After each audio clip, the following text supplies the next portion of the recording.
Cancel culture is about canceling. Up yours. Woke moralists. Up yours. Systematic bullying that's happening.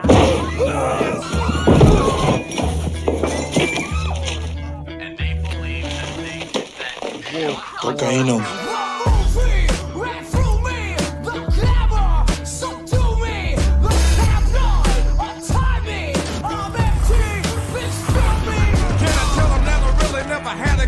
But it's the wax that the Terminator X spun.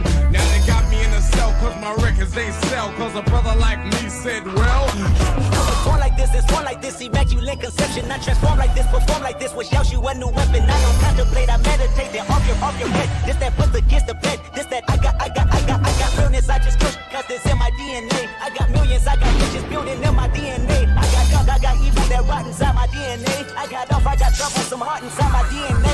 They seem animalistic is what I mean.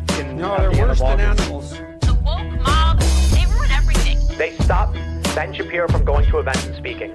They stopped Ann Coulter from doing it. I will never surrender even a single inch of ground to a pitchfork mob.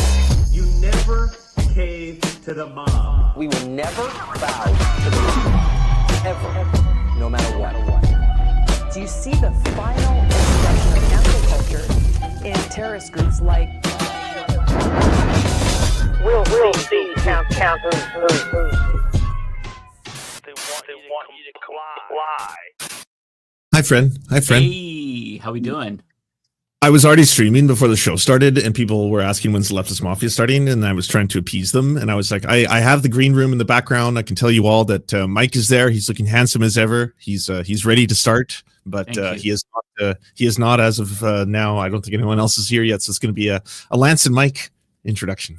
It looks like that's going to be the case. I was in the back room just twiddling my thumbs, and I'm like, I'm bored. Let's just start. I'm sure people will come here soon. Fair enough. How's life? I was just watching your Melania video. It was hilarious. Oh, I'm glad that you enjoyed it. I really, really had a lot of fun shitting on Melania for, 20 minutes, 30 minutes? It really fueled me. Is it true that across the United States, there's just empty theaters everywhere? Like that's just mostly. I'm seeing more people today post that okay, this one sold 15 seats, this one sold several. So she hit double digits, which is actually really encouraging for her. But overall, if I had to guess, and I think this is a pretty conservative guess, the film is not going to make back the money that they spend. I don't think that was the plan, but it just seems like there's not a lot of I don't know, there's not a lot of excitement for this. I can't imagine anyone wanting to see the Melania movie, including Melania's own family, because I was like, who's the target demo? MAGA, the men, no. You can count them all out, right? Like, women's business, I don't care about that, right?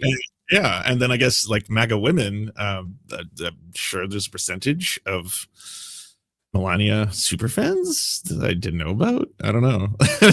I did like watching the interview clips that you had where she's like, you will experience all of the emotions, happiness, anger, humor, all of them. I was like, okay, I guess those are the three. And sounds like a rip-roaring time.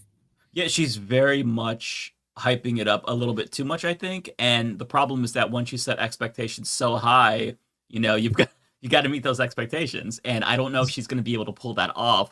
But yeah, to your point about who's this for, it's crazy because the things that she talks about, the lead up to Trump's inauguration is oh, well, I was picking out my dress. Like you said, Trump dudes, the MAGA men don't care about that. And the MAGA women, I mean, putting aside the Mar-a-Lago face MAGA women, most MAGA women, at least the ones that I know and based on the stereotype, which is mostly true, they're overweight, old women with short haircuts that don't wear makeup, that don't really care about those kinds of glamorous things. And so it just feels like that's not even gonna be appealing to them. Are they allowed to go to movies without chaperones? Is that a thing?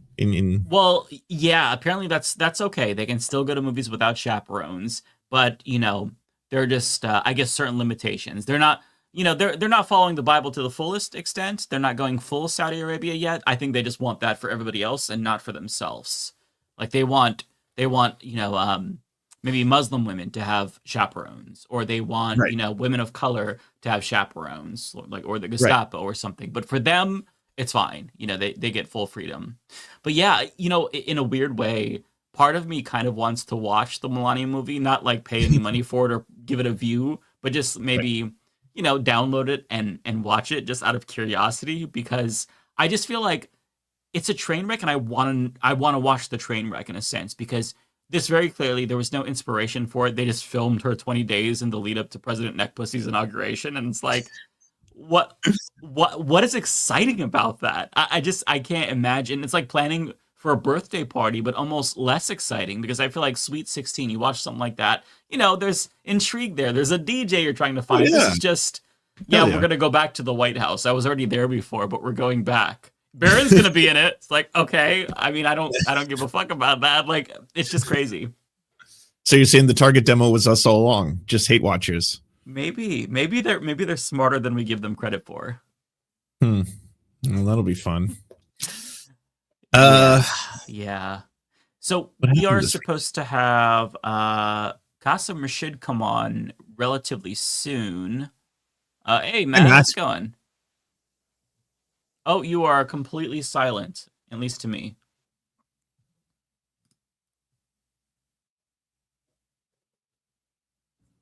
There we go. There we go. How dare you come in here? You barge in and you're completely quiet. Nobody can hear you. I barge in and am completely quiet, right? Sorry for being late. How's everybody doing? We're here. Thriving, surviving, Living, man. Yep. Everyone. Oh, looks like I'm not the only one who's late, though. Everybody's late. Everybody is late. I was sitting here 5 minutes before start time. I can confirm that. And Lance was here way before that, so we were very punctual. 2 hours. And I apologize. It's fine. Listen, it happens. Just don't do it again. But no, I'm just kidding. No, it doesn't matter. I mean, we can shoot this shit here with just me and Lance. But I did have some stuff lined up for today. I put Nicki Minaj in the title, at least on my channel, because I haven't talked about her MAGA. I was on vacation the first time when she did her whole MAGA thing, but now she's like doing the full humiliation ritual, and I really wanted to talk about that with you all. I did have some clips prepared. Let me pull them in. I should have some pictures prepared as well. There's just a lot. Pictures, just so much. So let's get started then. I'm glad someone prepared. I really wanted to talk about this because, unsurprisingly, Matt, as you probably could have guessed, Lance too, I was a fan of Nicki Minaj. So anyone who I like is going to become a demon or a Nazi at some point. I never really liked her. I never really liked her, especially the beef. And I feel like it's been a long-term one between her and Cardi B, when Cardi B is obviously the not even just the superior talent, just the better person as well. Does appear to be the person. And I'm not even talking about politics. Just if you listen to their interviews and stuff like that, you could get a good idea of how someone is. And I don't know if Nicki Minaj came off as a bad person per se, but Cardi, before getting into the politics stuff, but Cardi B definitely came out as the more down to earth, cooler one. Well, and to your point, Matt, Nicki Minaj. Oh, and isn't her husband a registered sex offender? Yes. Yeah. Yes. I think that was the tell for me. There's a big working theory that's kind of the explanation behind the random adoration of Trump and MAGA, is that she's looking for 2 pardons. I think both for her cousin and her husband. But I don't know the specifics on that. I'm not 100% sure if they're eligible for pardons, because as far as I know, her husband, he has state level convictions. I'm not sure what the deal is with her brother. Yeah, he wouldn't be able to do state level convictions. He'd have to be to the governor. It's a good theory, but I have an alternate theory. My theory is that she genuinely has a type, and it is sexual predator. Because not only is she cozying up to Donald Trump, I want to remind everybody, her politics have always been shit, because when she had the choice between Cynthia Nixon and Andrew Cuomo, can you guess who she picked? The sexual predator. So time and again, Nicki Minaj has decided to side with sexual predators, and I've got to say, maybe she just has a type. I mean, that's what I'm saying. It might not even be just a strategic play. Maybe she's just attracted to sex predators. I mean, maybe that's just her thing. I think that there is some legs to that theory. Before we proceed, I do have to show you both this photo. This is her, and this grossed me out so much. She's holding Trump's hand. Is that a ham? And so I have so many tabs open, my browser's like almost crashing. Oh, okay, Rebecca's here. Rebecca! Hey. Just in time. So you came in at the perfect time. We're talking about Nicki Minaj's MAGA Humiliation tour. Very excited about this. As you can see, she is holding Trump's hand, sausage fingers present, and then he has makeup on the hand that she's holding, and her fingers are touching his makeup on his. It's just, this for some reason made me very nauseous looking at it. I'm being a little bit melodramatic. I didn't actually get nauseous, but it grossed me out. She was grossed out too. It looked like. I mean, how could she not be grossed out? That hand has been in nightmarish places, and the fact that she's holding it is very disgusting to me. So she did the whole ritual, but the funny thing about this is, I kind of go through some of this stuff, but hang on one second. Let me go. Oh my God, I have like literally 18 tabs open. So you did prepare. Oh my God. Okay. So I've got too much shit. I just want to say that, like, as much as she tries, she will never be respected. They do not give a fuck about her. They don't know who she is. Mm-hmm. They just see somebody who's famous and MAGA, and so they're embracing her. Just watch Charlie this Kirk segment. used to speak out against Nicki Minaj, by the way, just so we're clear. And like, what would Charlie Kirk want? And like, you know, Nicki Minaj appearing in Turning Point USA, he used to like talk shit about Nicki Minaj, you know, and the degenerate, corrupting, you know, hip hop music that is making youth more aggressive and angry. And apparently, she's gonna now make, I guess, a tribute song to Charlie Kirk, which would be hilarious. Like, he's rolling in his fucking grave. She should just cover the AI song. Just do that. I mean, unless it was fake news. I saw on Twitter after she did the whole thing with Charlie Kirk that she was supposed to make a tribute song for Charlie Kirk. I'm not sure if that's going to be on her upcoming album or just something she's giving to Turning Point USA. I'm not really sure, but she's going full Forgiato Blow. And look, his career is booming, so maybe that's the path. But so this is the Fox News discussion about what we're going to watch. We'll watch some of the clips with her and Trump, but like, this is what they have to say. Now, Nicki Minaj and Donald Trump. Now, you know, conservatives, or including myself, were beyond disgusted by some of her lyrics in her songs over the years. WAP, I won't say what that stands for, but wait for it. So you missed the best play part. Play that again. Play that again. That's so funny. They're still doing this shit. Like, this is what I grew up with when I was listening to hip hop in the 90s, right? It's just basically the same arguments being done all over again. All these terrible lyrics, they're going to turn the children into gangsters, I tell you. It's like nothing's changed. It's all the exact same. Precisely. But Lance, listen very carefully to the actual song from Nicki Minaj that she says is inappropriate. Just wait for it. Or including myself, were beyond disgusted by some of her lyrics in her songs over the years. WAP, I won't say what that stands for, but I will say what it stands for. It stands for wet ass pussy, and that was not Nicki Minaj. That was Cardi B and Megan Thee Stallion. It's strong and wrong. I love that they think that she did that song because you know it makes them feel uncomfortable that now they have to embrace WAP. Because they were really upset about WAP because but that was like a Ben Shapiro thing too. That was Ben Shapiro. He went out and did this whole campaign about it, and I remember him saying that his wife didn't have that. It was very embarrassing. I remember. Yeah, that's the craziest part about it, is admitting that. Yeah, that was. It's never happened before.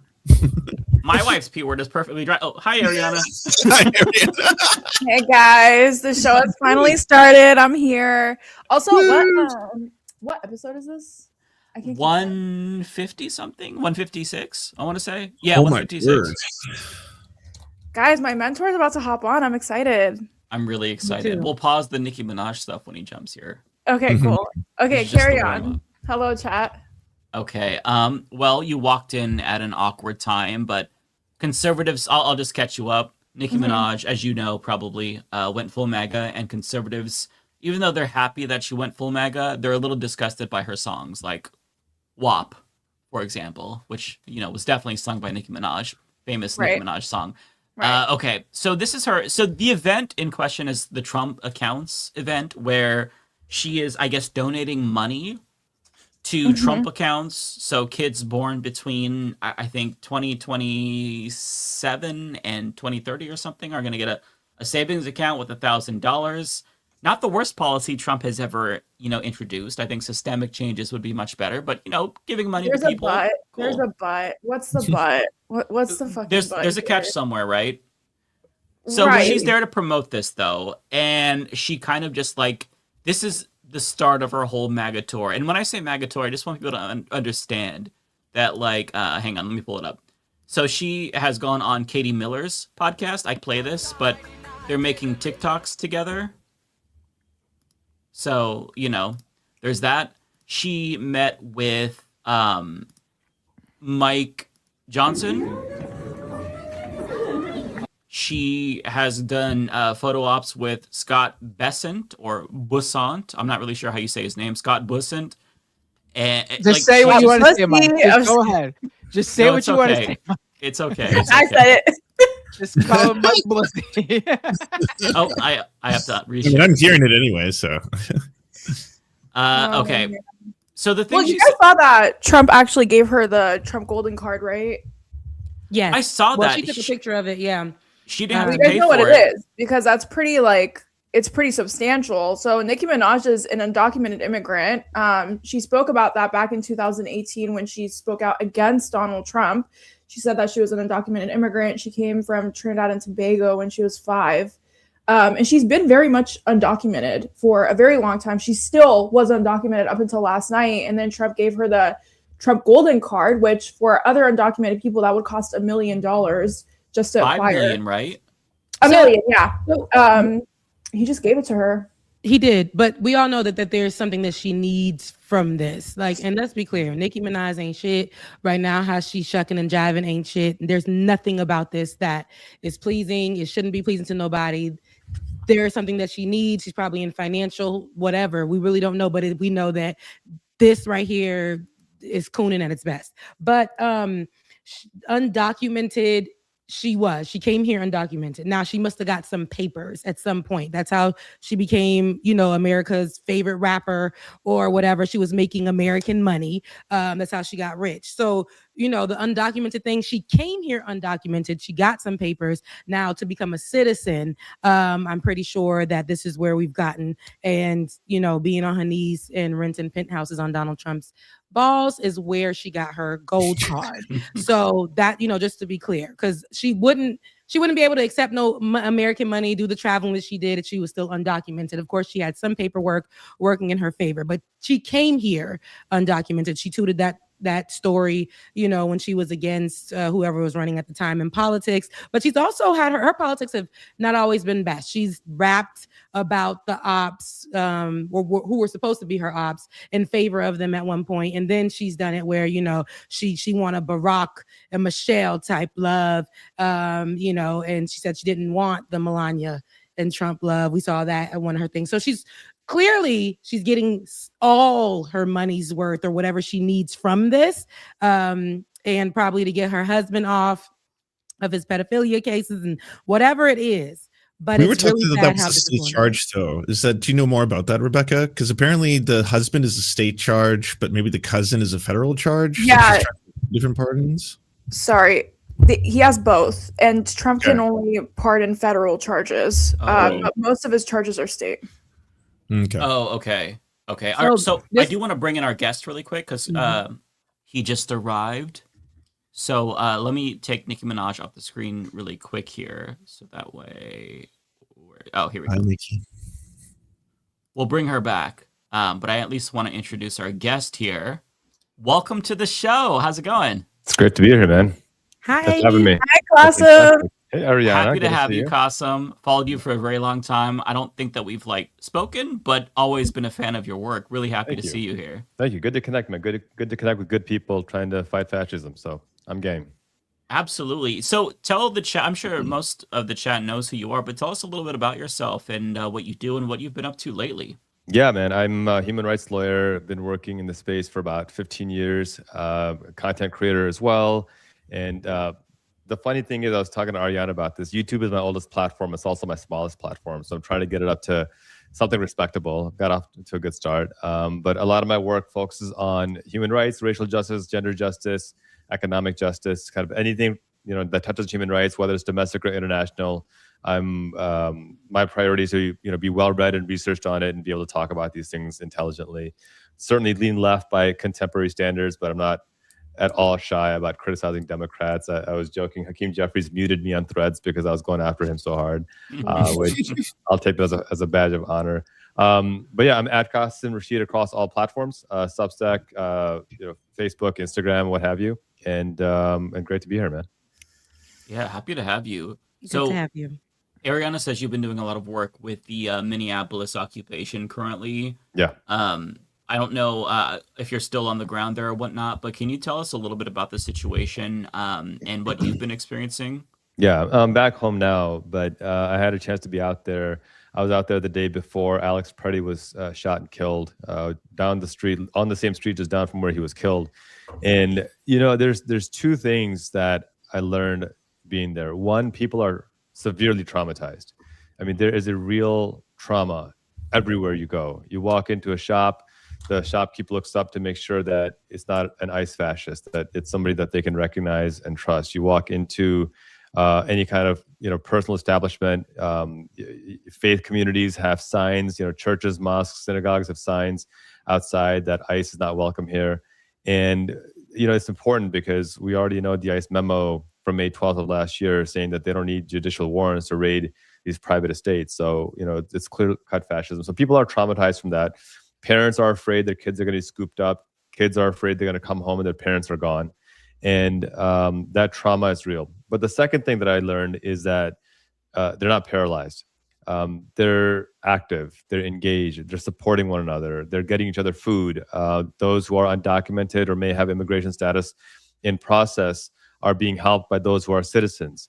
And shout out to the white people of Minnesota because they're stepping up and give credit where due. They're leading by example. They're putting themselves in harm's way and they're pushing back against these ICE fascists. And we got a long way to go, but I think what Minnesota is doing right now, I mean, he's got 3,000 ICE agents over there, which is more than the next 10 largest police departments in Minnesota combined. But what Minnesota is doing is they're showing a practical, proven strategy for a community to come together, work together, and counter this fascism. And I think one of the reasons why Trump is so adamant on trying to crush what's happening in Minnesota is because that model, if it spreads nationally, if every city organizes and activates the way that Minneapolis is, it's going to make that job infinitely more difficult. 75 billion won't be enough at that point. And I think his thought process is, if I can crush this here and not let it spread, then it's going to make my life easier. And one of the reasons I wanted to go there, I'm here in Chicago, is I wanted to see firsthand the way they're organizing, the way they're working together. I was there with Reverend Black, who, if you recall, was at the Broadview ICE facility. He was shot in the head with salt pellets or something by an ICE fascist. And so he was there with me. It was a interfaith event. You had Christians, Muslims, Jews, believers, non-believers, Hindus, Sikhs. It was fantastic. And I think it's that unity that scares the crap out of this regime because they want us to keep fighting in these culture wars. And it's that unity that Minneapolis and Minnesotans are embracing that I think nationwide we got to lean into as well. Yeah, I was hoping you could talk through to some of the tactics that you've seen that have been the most effective. We've seen like a variety of tactics on the ground. Yeah. Just in my state of Oregon, in Beaverton, where there's a really heavy ICE Yeah. presence. Yeah. There's basically neighborhood watches that have been formed to Yep. escort children to and from schools, families to and from grocery stores. That's been really effective as well. Another thing that I've seen is just like general civics courses teaching people their basic rights. What in your experience is like the biggest deterrent against ICE? Well, one is education and awareness. I remember Tom Homan complaining about Chicago that we had done such an effective job of educating people on our rights, about the difference between a warrant and an ICE detainer, about the need for the judicial warrant to be signed, about what information they're required to give an ICE agent and what information they don't have to give an ICE agent. And so Homan went on national television and complained that they're having difficulty arresting people here because everyone is so attuned with their rights. And, you know, just as a sidebar, if you're following the law as a government, you shouldn't be complaining that people know their rights. You should actually be happy about that. But these guys aren't really interested in following the law. And so educating folks on the civic aspect of it is super critical. Most people don't actually know the difference between an ICE detainer and a judicial warrant. So educating them on that is important. Most people don't know that ICE and law enforcement can lie to you and tell you whatever they need to tell you to get you to speak, but you cannot lie to them under any circumstance. And you should never lie to them because there is a no-win scenario for you in that situation. Most people don't realize that if they have their phone on Face ID, then they can unlock your phone using your Face ID and go through it.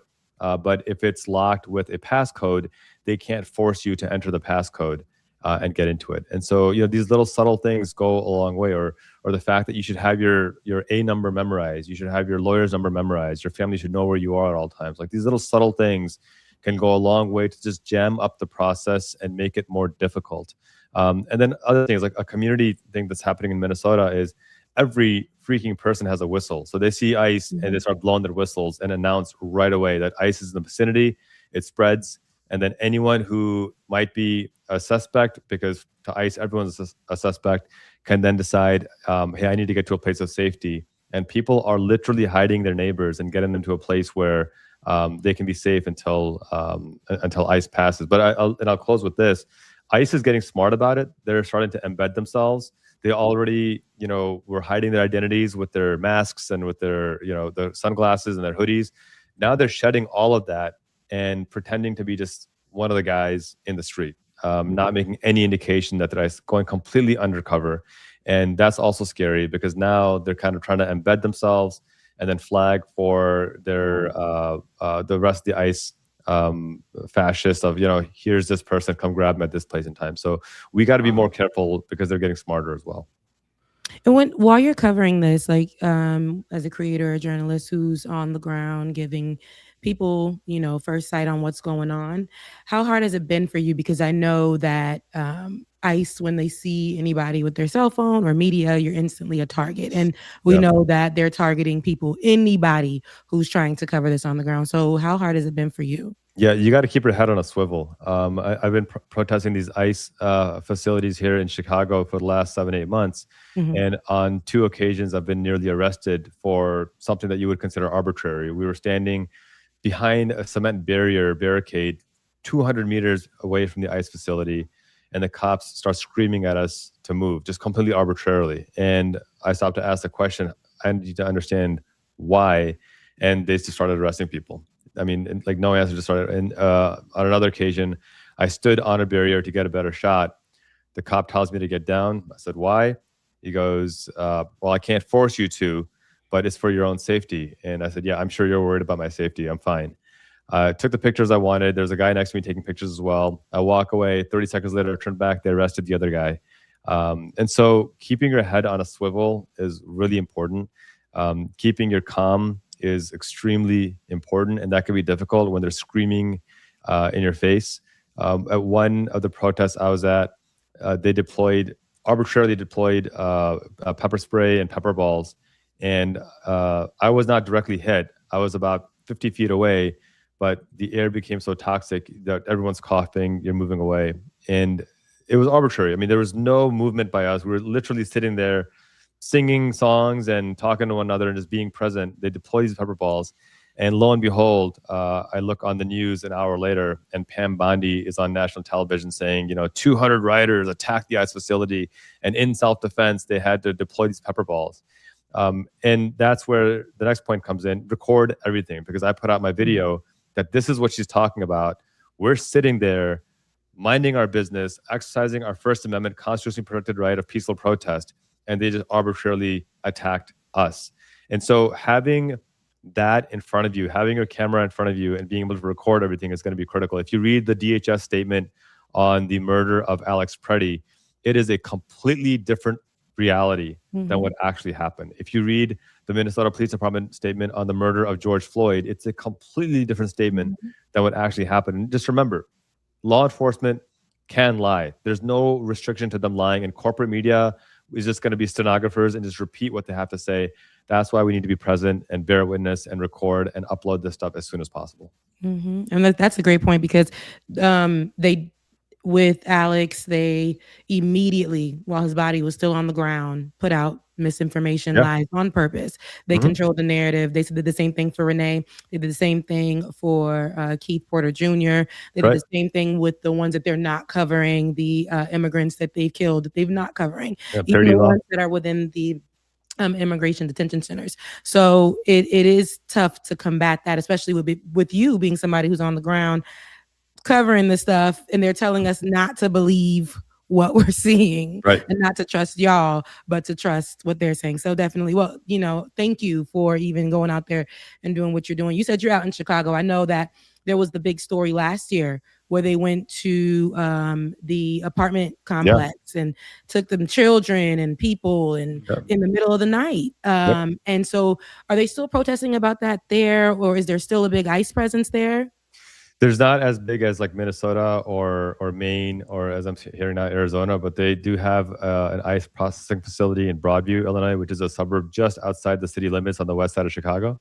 And we're there every week, at least on Friday and Saturday, protesting. And even though it's, I think right now it's like minus 11 with the wind chill, almost as cold as Minnesota, you're still seeing 500, 1,000 people show up every single week. So there still is a strong presence. And I think that's one of the things that is inspiring me the most, that you're seeing ordinary folks come out, folks who have a 9-to-5, who could be at work, who could be resting, but they're making it a point to come out there and be present and be adamant about it. And I think my message to folks watching this, or to folks who haven't been out yet, what are you waiting for? There's no time like the present, just to be out, be present.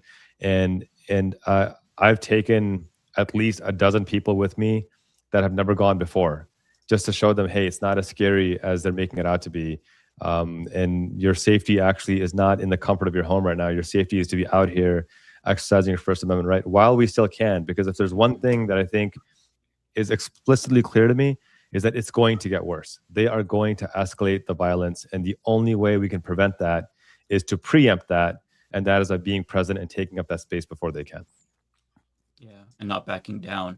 I was hoping you would speak just as an attorney to the memo that we heard about, I believe it was last week, where ICE was being instructed, this is according to a memo that a whistleblower released, that they were able to enter homes without a warrant. We already know that they've been presenting just administrative warrants as if they're the same as judicial warrants, and they're hoping that they trick people. But now that they're just like not even going for the optics, and they're breaking down people's doors, as was the case with 57-year-old Chong Lee Scott Tao and other individuals as well. How do you respond to that? Because the law is supposed to put up these guardrails for government, but when they're not even complying with the most basic expectations of what we're expected to have, from a democratic republic, right? The Fourth Amendment and whatnot. What are you supposed to do? I was just hoping you could kind of give us your take from the legal perspective, because it's been really jarring to me as somebody who's not well versed in the law. It's such an important question. You're talking about a May 12th memo from last year, where they said that rather than getting a judicial warrant, if in the ICE agent's determination there's a valid reason, then they can go in and arrest somebody in their homes or go in their homes without a judicial warrant, which fundamentally destroys the point of separation of powers, in that it's not up to the enforcement agency to decide what is a valid reason. It is up to the judiciary. That's a power exclusively reserved for the judiciary. For them to violate that is to violate just the foundational principle of due process in the 4th, 5th, and 14th Amendment, the foundational principle of right to privacy in the 4th Amendment. I mean, it's just a violation of everything that separates a democratic republic from a dictatorship. A judge in Minnesota just a couple of days ago, put into the public record that ICE in Minnesota has violated nearly 100, I think he said 96 court orders. 96 court orders that they have violated. That is indefensible, unforgivable. And the question then, to your question is, well, what can be done about this? Well, here's where it gets really interesting, because people see, and Jack Smith talked about this in his testimony last week before Congress, is that people have this notion that the law is self-executing. It's not. It needs to be executed. It needs to be enforced. And when you have Pam Bondi, who is basically Trump's private lawyer at this point, and a man in the White House who has zero regard for what the Constitution says or for what the law actually allows him to do, there's no federal investigation here. They're already dropping federal investigations into the murders of Renee Good and Alex Preddy. And so they're not going to pursue that. So this is where I think we take a page out of the right-wing playbook and talk about states' rights and talk about the need for state AGs to step up. And Keith Ellison, I know him. He's an excellent AG. I know he's working in this space right now. I've seen Kwame Raoul here in Illinois, but I want to see more. I want to see states band together and support one another and be able to prosecute these on a state level, or pass legislation that would make these acts criminal on a state level. States have the right to do that. Things that are illegal in one state are perfectly legal in another state. So states have that sovereignty to be able to pass that kind of legislation. So I want to see Democrats in these states, especially where they have a trifecta in the House, the Senate, and the governor's mansion, to be able to pass these kinds of legislation that holds ICE more accountable. Newsom, who I've criticized for a million reasons, did pass legislation to ban face masks in California. I think we need to have more of that legislation and more aggressive legislation as well. So, that's where the actual enforcement is going to come. It's not going to come on the federal level. But I think what's really scary at this point is that Trump is now at a place of dictatorial levelness where he knows that if he loses in 26, or if in 28 a Democrat wins the White House, assuming we have elections, that he knows that the same extreme rules that he's applied are now going to be applied towards him. He's been vindictive. He's gone after Letitia James. He's gone after James Comey. He's going after every person he can imagine. So now he's set the precedent that the president can go after his political enemies and nobody can do a damn thing about it. He knows it's going to come back to him tenfold. God, I hope that it comes back tenfold, unless Democrats decide to capitulate again, which they actually might. But he knows there's a very high likelihood that it comes back. And so what people who are aspiring dictators do in that situation is say, you know what, I'm just not going to give up power. I'm just going to maintain power. I've gone this far. Let me just go a little bit further. And I think that's the scary part. ICE has a $75 billion budget. He's got the powers that be, the FBI in his pocket, the DOJ in his pocket, the CIA in his pocket. I can see him escalate violence to prevent him from losing midterms, and then escalate violence further to prevent him from having to leave office in 28. That's the scary version that I think we need to be very cognizant of. And that's why I hope Democrats, get their crap together and stop giving this guy any leeway or leverage whatsoever. He's tried to steal an election before too, so it wouldn't even be the first time. Right. Yeah. I mean, and a failed insurrection becomes a training exercise if it's not punished, which is what it's become at this point. Yeah, and it's horrifying because he has everything to gain by breaking more laws. Because at this point, I feel like he's broken so many laws that it doesn't make sense to not break more laws to stay in power illegally, so you don't get prosecuted. So he has an incentive at this point. He's gone too far where you can't really turn it around. Your point about states' rights to me is really interesting, and I was hoping to pick your brain a little bit more on this in terms of what can they do? There's a lot of quick fixes being proposed.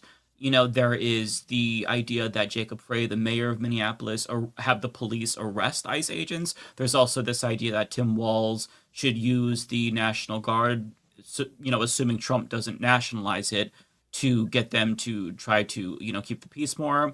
My fear about that and hesitation with any law enforcement as a solution is that law enforcement is going to side with ICE over the people. And I'm wondering if you have any thoughts on that, and if there's any more practical things that the mayor and the governor can do. I know the legislation is probably obviously the most meaningful thing that they can do, but in the short term, tomorrow, a week from now, is there anything that Tim Walz or Jacob Frey can do to really try to rein in the lawlessness here from ICE? Yeah, I mean, I think there are tactics that they can employ to slow down ICE. Ultimately, federal supremacy clause is going to trump state laws, so they can't necessarily overrule ICE, but they can slow them down. They can forbid ICE from using any state facilities whatsoever. They can forbid ICE from using any state or county jails. One of the reasons why so-called alligator Alcatraz was built was because they needed to build additional facilities. They can forbid the building of those federal facilities. There's things called 287G agreements, which is in a federal agreement that local city councils adopt that says that local police will be deputized to work for ICE and just do whatever the hell ICE wants them to do. The state of Illinois, for example, has passed a statewide ban on those. And this is important because when Trump came back into power a year ago, there were about 300, maybe 285 localities nationwide that had these 287G agreements. I was in Virginia during Trump's first term, and in a locality, we actually worked to break a 287G agreement and stop the local county from working with ICE, which is a huge win. But the reason why these are so significant is because Trump recognizes this is a great way for him to get his tentacles in on the local level. And in just the last year alone, that number has grown from just under 300 to well over 1,500 cities around the country that have these 287G agreements. So passing state legislation or passing even an executive order in the meantime to ban these can go a long way. There's no one quick fix it, but I think kind of compiling these together collectively is going to help kind of put some sand in the gears of ICE and slow them down significantly. One of the frustrations with Governor Pritzker here has been why state police assisting ICE in protecting the Broadview facility. One, we're not attacking it, but two, this is an ICE issue. This is a federal issue. Why is the state supporting and helping? And this is kind of what I mean, that across the country, we need to see Democratic governors recognize that this is not a thought exercise anymore. You should assume that this man is a full-blown fascist, one, because he's admitted to it, but two, because the next step is going to result in much more violence. We already have concentration camps. Let's just be clear about that. We already have documented evidence of systemic child rape of migrant children by ICE and DHS. We already have ample evidence of people being tortured and raped in these ICE gulags. What more do they need to see? It's indefensible as it is. And so I think every precautionary measure and every proactive measure that mayors and governors can take, they should be taking. The mayor of Chicago has passed an executive order banning any ICE presence on any city property whatsoever. And so now they're forced to have to go to state property. Governor Pritzker doesn't want that. So now they're forced to have to go to private property, and private property then has to figure out, if I rent to these guys, am I going to lose my customer base? Am I going to be ostracized? Am I going to be doxxed? All these things that go through their mind. So it's made it very difficult for them. Hasn't eliminated them because there's still plenty of federal property in every state. But again, it just makes it much more difficult. And that's really the goal right now. That's interesting. So with the cops, we already know how we feel about them. We have defund the police, abolish the police.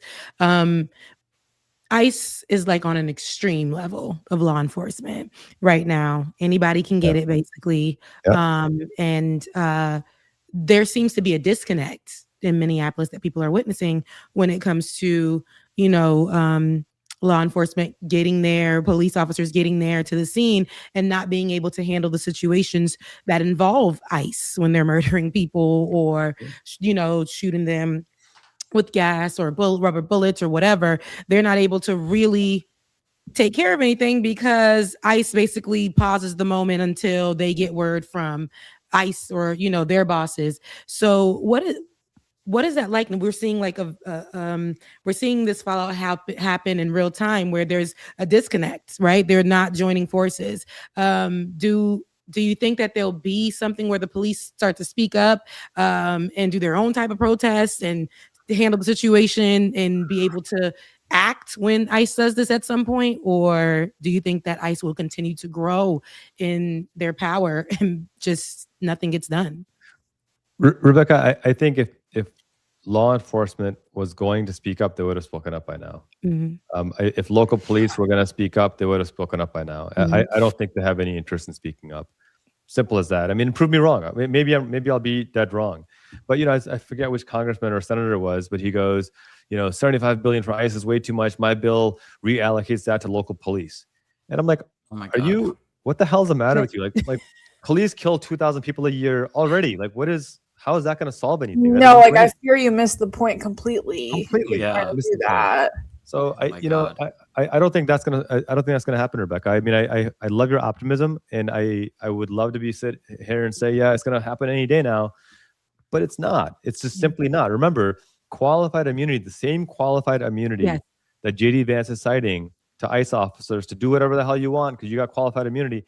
That same qualified immunity applies to police officers too. Yes. And they know that, and so they know that if we go against ICE and call them out, then we're exposing ourselves, and that's fundamentally the problem here. So it's not, and that's why I keep saying that these people like Cory Booker and Hakeem Jeffries and these other corporate Democrats, that the problem with untrained fascists is not that they're untrained; it's that they're fascists. And you don't train fascists to become better killers; you abolish them. Like, this isn't complicated. I was just laughing to myself when Kristi Noem just said, "Look, everything I've done at the behest of Trump and Stephen Miller." Well, just following orders. Just following orders. Just following orders. Right? Like Nuremberg already taught us that is not a valid defense, but that's the stage that we're at right now. And so I think the actual solution is going to be just mass movement of people. That's the only thing that's ever actually worked in the past. The Montgomery bus boycott is a perfect example of that. That people forget that, it lasted like 13 months or 14 months. But people forget that like a month in, the bus company said, okay, Black people can sit wherever they want. And what did they do? They said, no, we don't care about this individual bus company.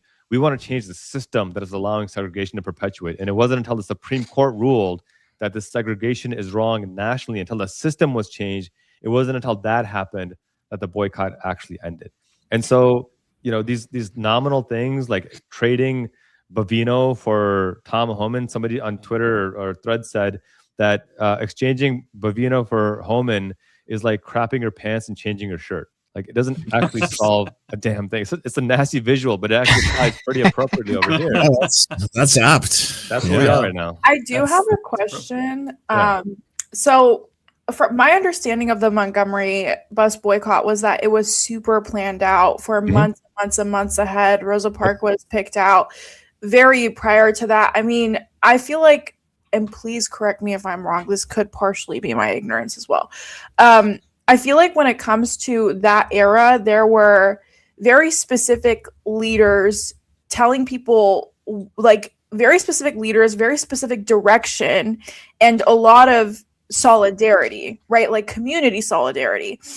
I think the struggle that I'm having now is that I'm not seeing that, especially within the left wing of politics. I think left wing of politics right now is super divided and fractured. Like, you have leftists, liberals, etc. I don't know who the person who's like leading is, right? There's the No Kings people, but that's kind of turned into parades at this point. I'm sorry, I know you guys aren't gonna like this, but like I feel like they're more resemblance of parades than anything specific. I know we have a general strike tomorrow, which I plan on participating in, but I'm struggling to see that Montgomery bus boycott vision in today's world, if that makes sense. No, I see your point, Ariana. And remember, who was the lead of the Montgomery bus boycott? It was a 26-year-old Dr. King. And when you have Dr. King as the man leading a boycott, you're in pretty good hands. You could argue pretty eloquently that we don't really have a Dr. King equivalent today. We don't have a Malcolm X equivalent today. And that's true. We don't have a Claudette Colvin. Somebody mentioned a 15-year-old girl ignited that boycott. They're right. Claudette Colvin, 9 months before Rosa Parks, a 15-year-old Black girl named Claudette Colvin refused to get up and was arrested and was just charged with assault because she kicked a police officer, which I love the fact that she kicked a police officer for standing up against segregation. And the reason why she wasn't, picked was because she was dark-skinned and because she was pregnant. Rosa Parks wasn't pregnant. She was light-skinned. Colorism obviously was a reality and still is a reality. But to your point, Ariana, it was extraordinarily well-planned, well in advance. It wasn't, people seem to think like it was just this viral moment where she just decided one day, I'm not going to get up. And then no, it was well-planned. They had the lawsuit ready to be filed. It was filed. And that is what needs to happen today. There are some lawyers that I think are doing a good job. Mark Elias, I think, is doing a good job. Ben Crump is doing a good job. There's more that we can talk about. But I agree. I don't think we have that level of organization. Where's the Fred Hampton of today, right? I mean, all these Black civil rights leaders were killed through COINTELPRO. And we're seeing similar levels of censorship today, for sure. But that's a reality, that there needs to be more organization. There needs to be more coordination. That's not happening right now, because I think even among the left, there's this massive divide between these corporate Democrats like the Chuck Schumers and Cory Bookers and Hakeem Jeffries of the world, and then actual leftists who are less focused on corporate money and more focused on grassroots activism. And the focus on grassroots activism, I think, have the people, but they don't have the resources. The folks of the people have the money, but they don't have the people. And that's kind of where, how do we find that mesh? It was supposed to be Joe Biden stepping aside gracefully after 2 years and letting there be a robust, primary. He didn't do that, and we can talk till blue in the face about that. But no, Ariana, I think you have an extraordinarily important point. We don't really have that coordination. This is why I say to folks, rather than losing hope, look at the Minnesota model, look at what they're doing on a local level. And they're killing it on a local level. Like, their coordination is fantastic on a local level. That's something that each of us can and should be doing in our localities. I agree. Ariana, with your point, it won't be the same. It's 2026. A lot of things have changed. People are very much in a place where if it's too much for them, they don't want to lose their jobs. It's just a different time like that. So the fear mongering, it tends to work. But the divide is huge, right? Yeah. That's why I don't consider myself all the way left, but I ain't right. Because a lot of how the left functions today is not the same way that I remember when I first got in, like 10 years ago, working in politics as a journalist. So, and I also will say this, back then, Black folks really were trying to get a life, like have something. They were the target. So it was like, let's figure out how we gonna live here, get us something, live. Right now, the focus is immigrants. Immigrants are like literally on the bottom of the totem pole. Black and brown folks, immigrants, they're on the bottom. So people really kind of have an idea in general that they're here in this country illegally. They're criminalized even before Donald Trump. The whole idea of immigrants is, they're criminalized. They're coming to this country taking jobs, or they're lazy, whichever one, because it's never right. But a lot of people really don't care to fight for immigrants. While what's happening right now in Minnesota, they want ICE out. They're causing a ruckus in their city. They want ICE out. You're not seeing a lot of immigrants out there protesting. You're seeing white folks protest. Get out of my city. You're causing a mess over here. You're killing our people. You're doing all of this, so that's what we're seeing more of. And because it's not at people's front doors, they really don't give a damn. They're seeing it. They'll get online. Protesting for them right now can be digital if they put up a post or something like that. But a lot of people don't want to lose their jobs. A lot of people are getting threats saying, hey, seeing your social media, and because of that, you're losing your job. So they make it so that people have this huge fear of participating. Even on tomorrow, people in my chat are talking about the general strike, all over, right? America. Everybody's supposed to be not going to work, not contributing, not doing anything tomorrow. But it's going to be hard for people who just can't do it. And that's kind of what the reason is. If it was where people really had nothing to lose, and they would just really be out there doing what they need to do. I'm pretty sure. Like where they're like, listen, it's already down and out for me, so that's the case. But it's just a lot of moving pieces. And again, because it's an immigrant issue, supposedly because ICE is killing everybody. But because it's not the biggest thing on everybody's mind right now to really associate themselves with that. Yeah, you're right, Rebecca. And I'll add two thoughts to your really, really thoughtful points, is that this immigrant aspect has kind of been the oldest trick in the book, right? I mean, notwithstanding the genocide and enslavement of Black and Indigenous people, as the country grew to non-white people or who are not perceived white, the immigrant aspect of it, people forget the SS St. Louis, a ship of Jewish refugees escaping the Holocaust, was turned away. They could see the lights of Miami, and the Truman sent them away and said, nope, I don't want you here. A third of them died in the Holocaust. The polling from that time tells us that like 70% of Americans didn't want Jewish people here because they were afraid that there were secret Nazi spies inside that were going to harm them. And so that's one aspect of it. The other aspect of it is I really want to double down on this point you made, Rebecca, about people are afraid of losing their livelihood. That is a real threat. We already live in a country where 60% of people are living paycheck to paycheck or can't even make ends meet. We have the worst wealth and income inequality in the history of this country, in at least post-Great Depression. In fact, I think even from before Great Depression. 1 in 5 children are food insecure. And I think like 3 men control more than the bottom 50% of this country, bottom 170 million people. I can give you my own personal example. I'm an attorney, and I criticized a judge on Twitter because he arrested a U.S. citizen on an ICE detainer. The citizen showed that, hey, I have a birth certificate, I'm a U.S. citizen, but the judge's like, no, I'm going to keep you in prison anyway. And I went on Twitter and said, this is what happened. It's a violation of due process. This is fascism. This judge scoured the internet, apparently, found my tweet, and filed a 30-page bar complaint to get me disbarred. Wow. Because I tweeted that this is fascism. I remember this era. You remember this, right? All right. I remember calling Ariana like, what the hell? And by the way, yeah, he literally called me and he was like, what the fuck? And I was like, oh, damn. That's so unhinged for a judge. Yeah. It's nuts. It was a chief judge in Florida. And what's really wild about it is he's not going to suffer any consequences. And just to kind of just drive home the point, I'm a lawyer. I have malpractice insurance. But the malpractice insurance said, well, you weren't actually practicing law. You were tweeting, and your policy doesn't cover Twitter. So we're not going to pay for your litigation defense. You can either admit you were wrong and hope the court goes lenient on you, or you can fight it and pay for it yourself. I'm like, well, hell no, I'm not going to admit I was wrong because that's insane. I defied it myself. You guys, I had to spend nearly $20,000 of my own money to fight and defend this. Yeah. That's insane. And I'm not going to get a penny of it back. People don't have 20K lying around. And so, that is where people are, I think, rightfully afraid. And I don't knock people who are in those positions for not speaking up because I get it.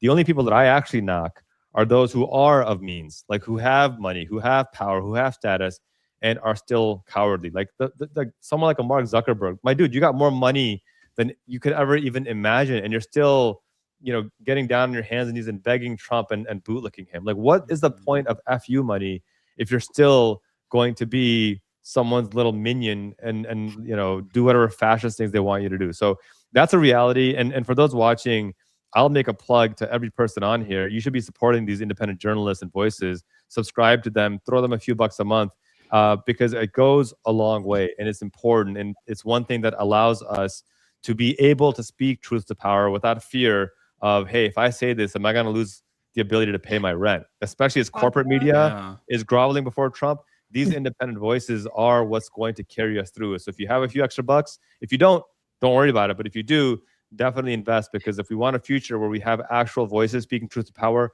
we got to invest in that future too. No, Qasim, I'm so sorry, Rebecca. Give me 1 second. I really appreciate the shout out, but like, first of all, we need to tell people to subscribe to your YouTube before you shout us out, because that's crazy.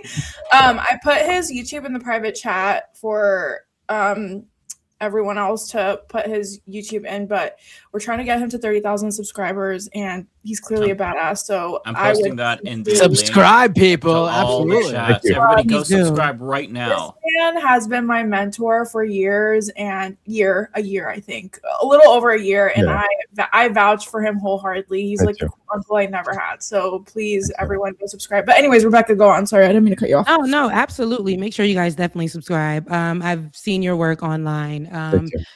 My partner Benjamin Dixon, he's always reposting your things and all the things. But agreed with what you said. Now, one thing about a lot of people that I know in my space, they've forfeited their jobs because of the work that they do. Even for me, y'all know my story. I stay up on here talking about it. For me, I'm one of the journalists that used to work all day in journalism, but things changed for me. So I had to work a 9 to 5 plus do this work. Because of what I do, it's very hard for me to work both, because I'm always getting a little virtual tap on the shoulder like, hey, looks like we seen what you do and this and that and the other. I have a new job that I'm actually starting on Monday, right? And I was pulled to the side before I got the job, and he was like, hey, yeah, we like you. You're going to be working with a lot of people who don't like probably what you do. And so just letting you know, not knowing how that's going to go. I'm not saying that I like what you do. I'm not saying that I don't like what you do, but I see what you do. And they're going to see what you do at HR. So not really sure how that's going to go for you. But so I'm just like, and I said straight up, hey, I understand. The work that I do is not going to stop though. It's not going to stop. This is what I do. And so let me know now. And he's just like, well, I like you. I think you're good for the role.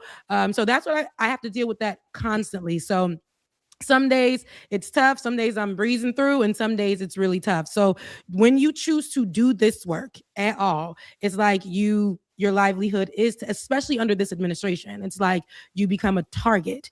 Wherever they are. There's a Haitian journalist who got in trouble and immediately was sent into immigration detention, and he's on his way back to Haiti. All because it was some incident. Police came and they didn't even try him, see him, give him anything, just put him straight into immigration jail. And they said that he was on their list because they've been looking. They're like, okay, yeah, he's been on our list. He's somebody who speaks against the administration, so his behind is headed back to Haiti and has no chances of coming back to America. So these are things that people have to think about when they're doing this work. But it's like, who else is going to speak up? They really want to shut a lot of us, all of us here down with the work that we do, what we cover, minimize it. And so we deal with that every day. But for people who have their jobs at they're getting threatened at their little retail jobs. Listen, you gonna come here, don't come here talking to the politics, don't come here doing X, Y, and Z if you want to keep your job, because we don't want that at our door. And it's like, who knows when ICE is gonna show up to the local Target? Who knows when ICE is gonna show up to Publix, So it's just they make it really difficult for people to want to get out there. People are afraid that they're gonna die. They're afraid that, so even with Minnesota minimizing the amount of ICE agents, it only takes one. It only takes one ICE agent. So that's why it's just the fear mongering. It seems to be working right now. And so people are just like, yeah, I'm just not sure if I can be a part of that, even though at my kitchen table, my politics are right, but I don't think I can really involve myself into that. So that's what you're seeing a lot of. Yep. Yeah, well said. Qasim, I was hoping I'm not sure how much time you have, but I was hoping that we could briefly at least circle back to the conversation about like knowing your rights, because I think that it's so important that we pick your brain now. I was hoping that you could delineate like the actual authority, at least like assuming they follow the law, that ICE has over citizens versus immigrants. Like everybody has due process rights, but and that's just not one quick second before you answer that. I just want to say, Qasim, you're an absolute legend. I've been following you on Twitter for a long time, and I think you do incredible work. I actually have to take off for a family event. Take off, I Lance. didn't mean to- Lance. Thanks, brother. Bye, Appreciate you. Lance. Bye, everybody. See you, Lance. Thank you, man. So basically, can you explain what authority does ICE have over civilians? Because in theory, they're supposed to be for immigration enforcement, but they're arresting citizens, and to the extent that they can do that, we're not seeing them read them Miranda rights. And then on the other side, you have immigrants who do have rights. They're being detained for weeks, months. There was a letter that I read of this woman with her 3 children, or maybe it was 2 children, I'm not sure, but she was detained for 8 months. Doesn't know when she's going to be let out. The 5-year-old that was sent to a concentration camp in Texas, Liam Ramos, he's now very lethargic. He's sickly. He's been there for a week. And is there any limit to how long they can keep them there, like a 24-hour hold, 48-hour hold, before they determine like, okay, we're going to deport you or charge you or whatever? Like, what in theory is supposed to be the protocol for that, for citizens versus immigrants? Because it seems like there's no real protocol they're following. It's just kind of what they feel like is appropriate.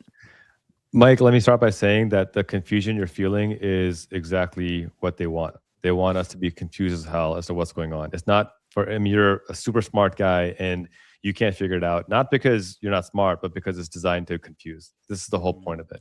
This whole idea of like, well, why don't they just come legally? Trump over the last year has revoked the valid visas of millions of immigrants.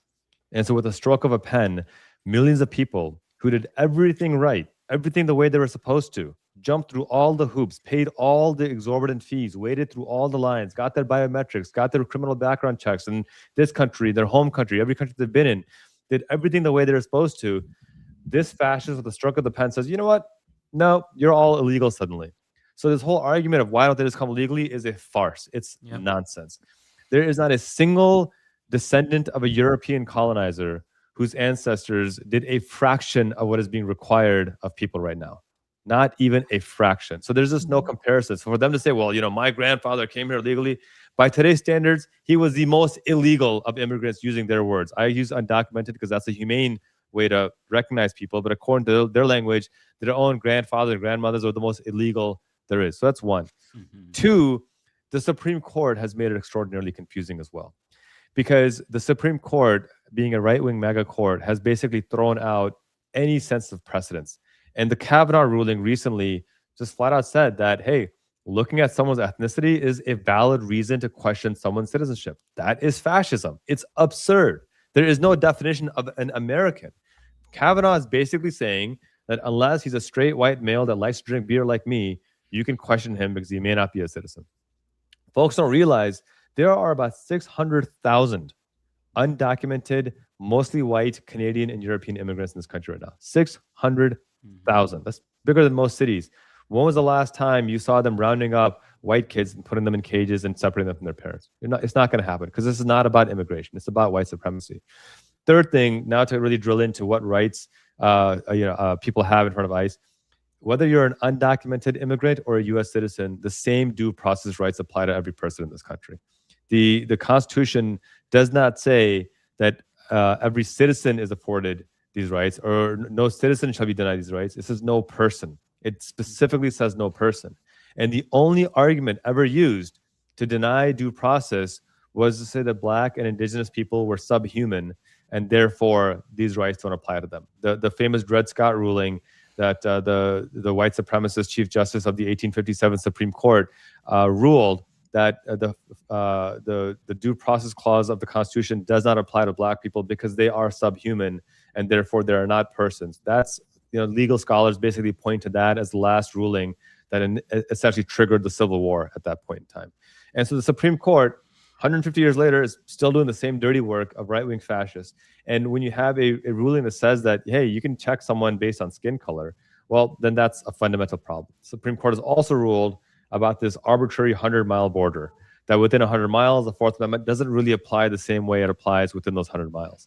And the 100 miles, by the way, doesn't apply to just the border, but it applies to Chicago, because even though there's more than 100 miles, apparently we're going to be invaded from the lake. The 100 miles applies not just to the south and northern border, but also to the Atlantic Ocean, in case we get invaded by Aquaman and the aqua species that live underwater, apparently. Like, it's just so ridiculous and absurd. Now, finally, long answer to your short question. This is where I've written about this on my Substack.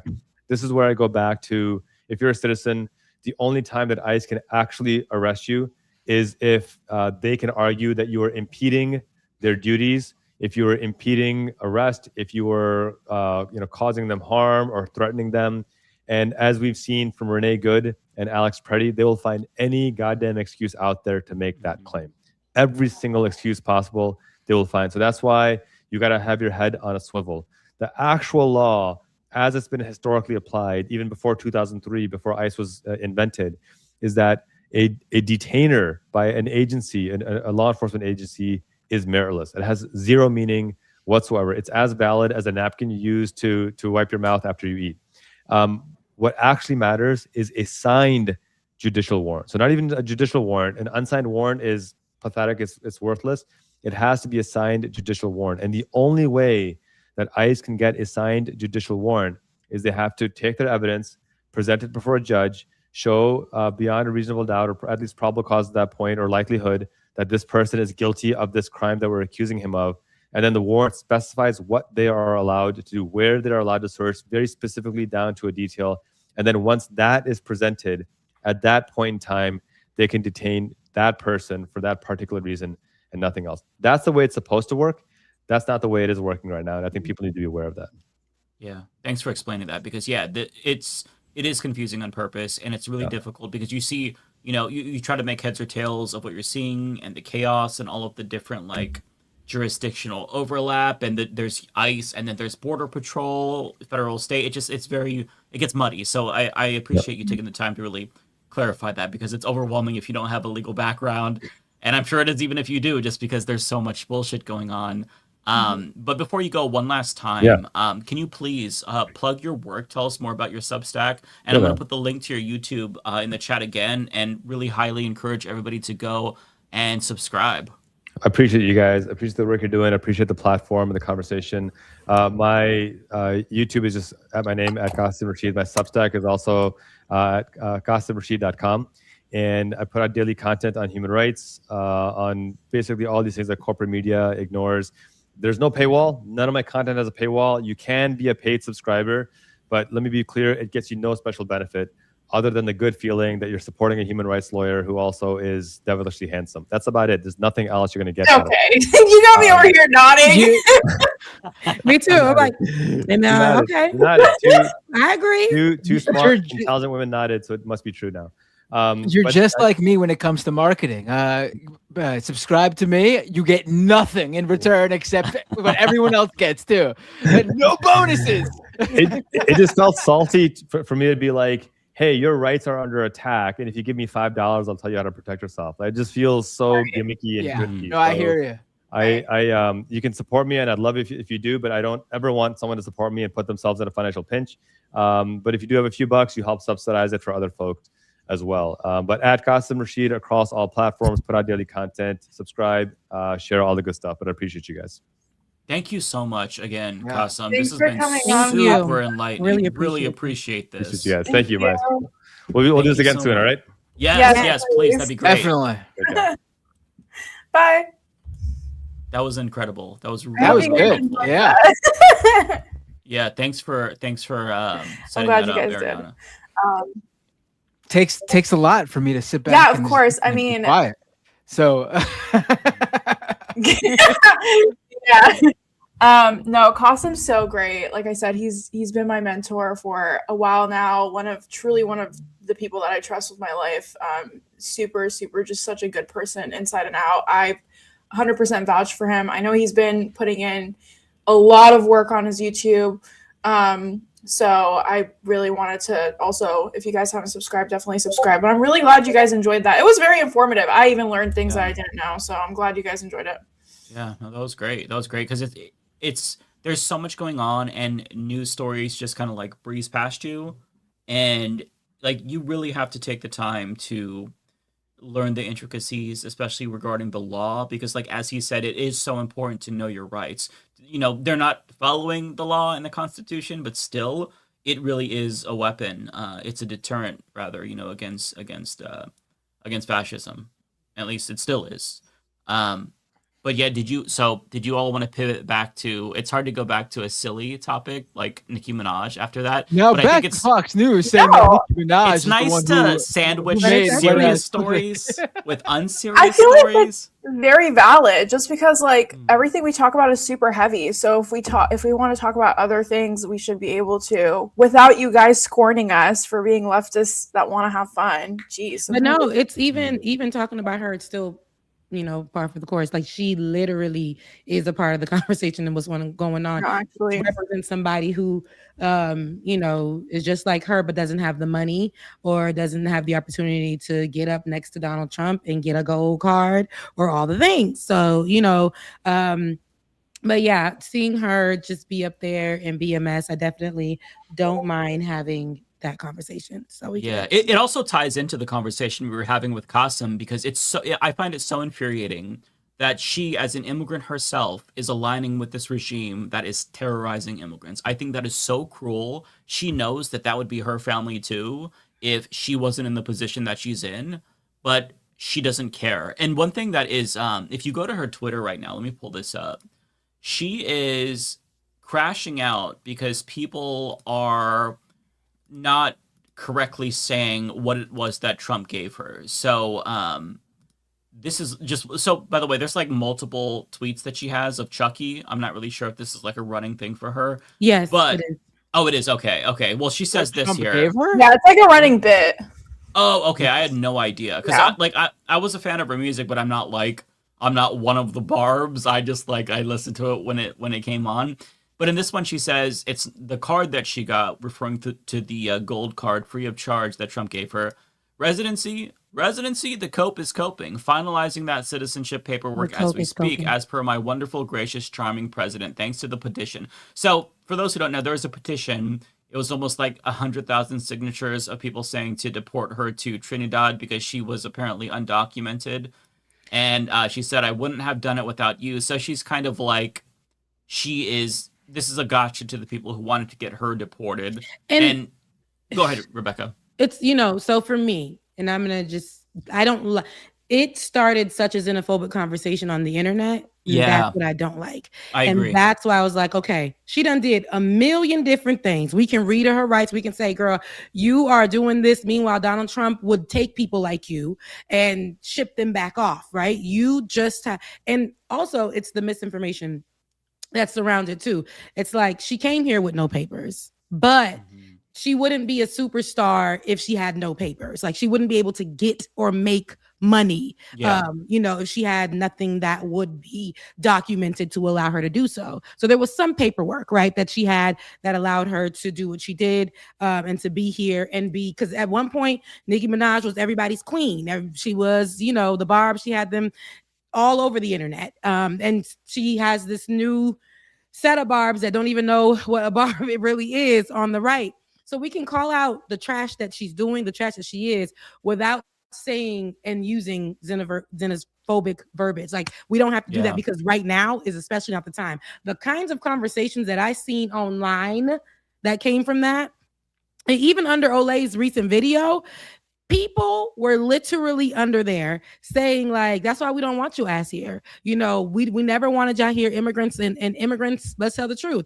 Immigrants are coming here, saying the whole thing and putting that back out there. So we can call her everything in the book, call out what she's doing, talk about her husband and all the things. I just feel like saying the same things that we don't want to happen to these immigrants right now to happen to her. I think that's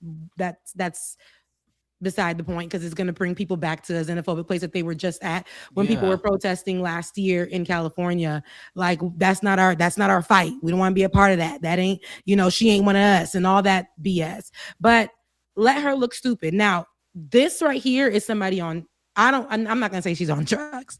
Now that's how I feel. She's crashing out for sure. There's something happening there.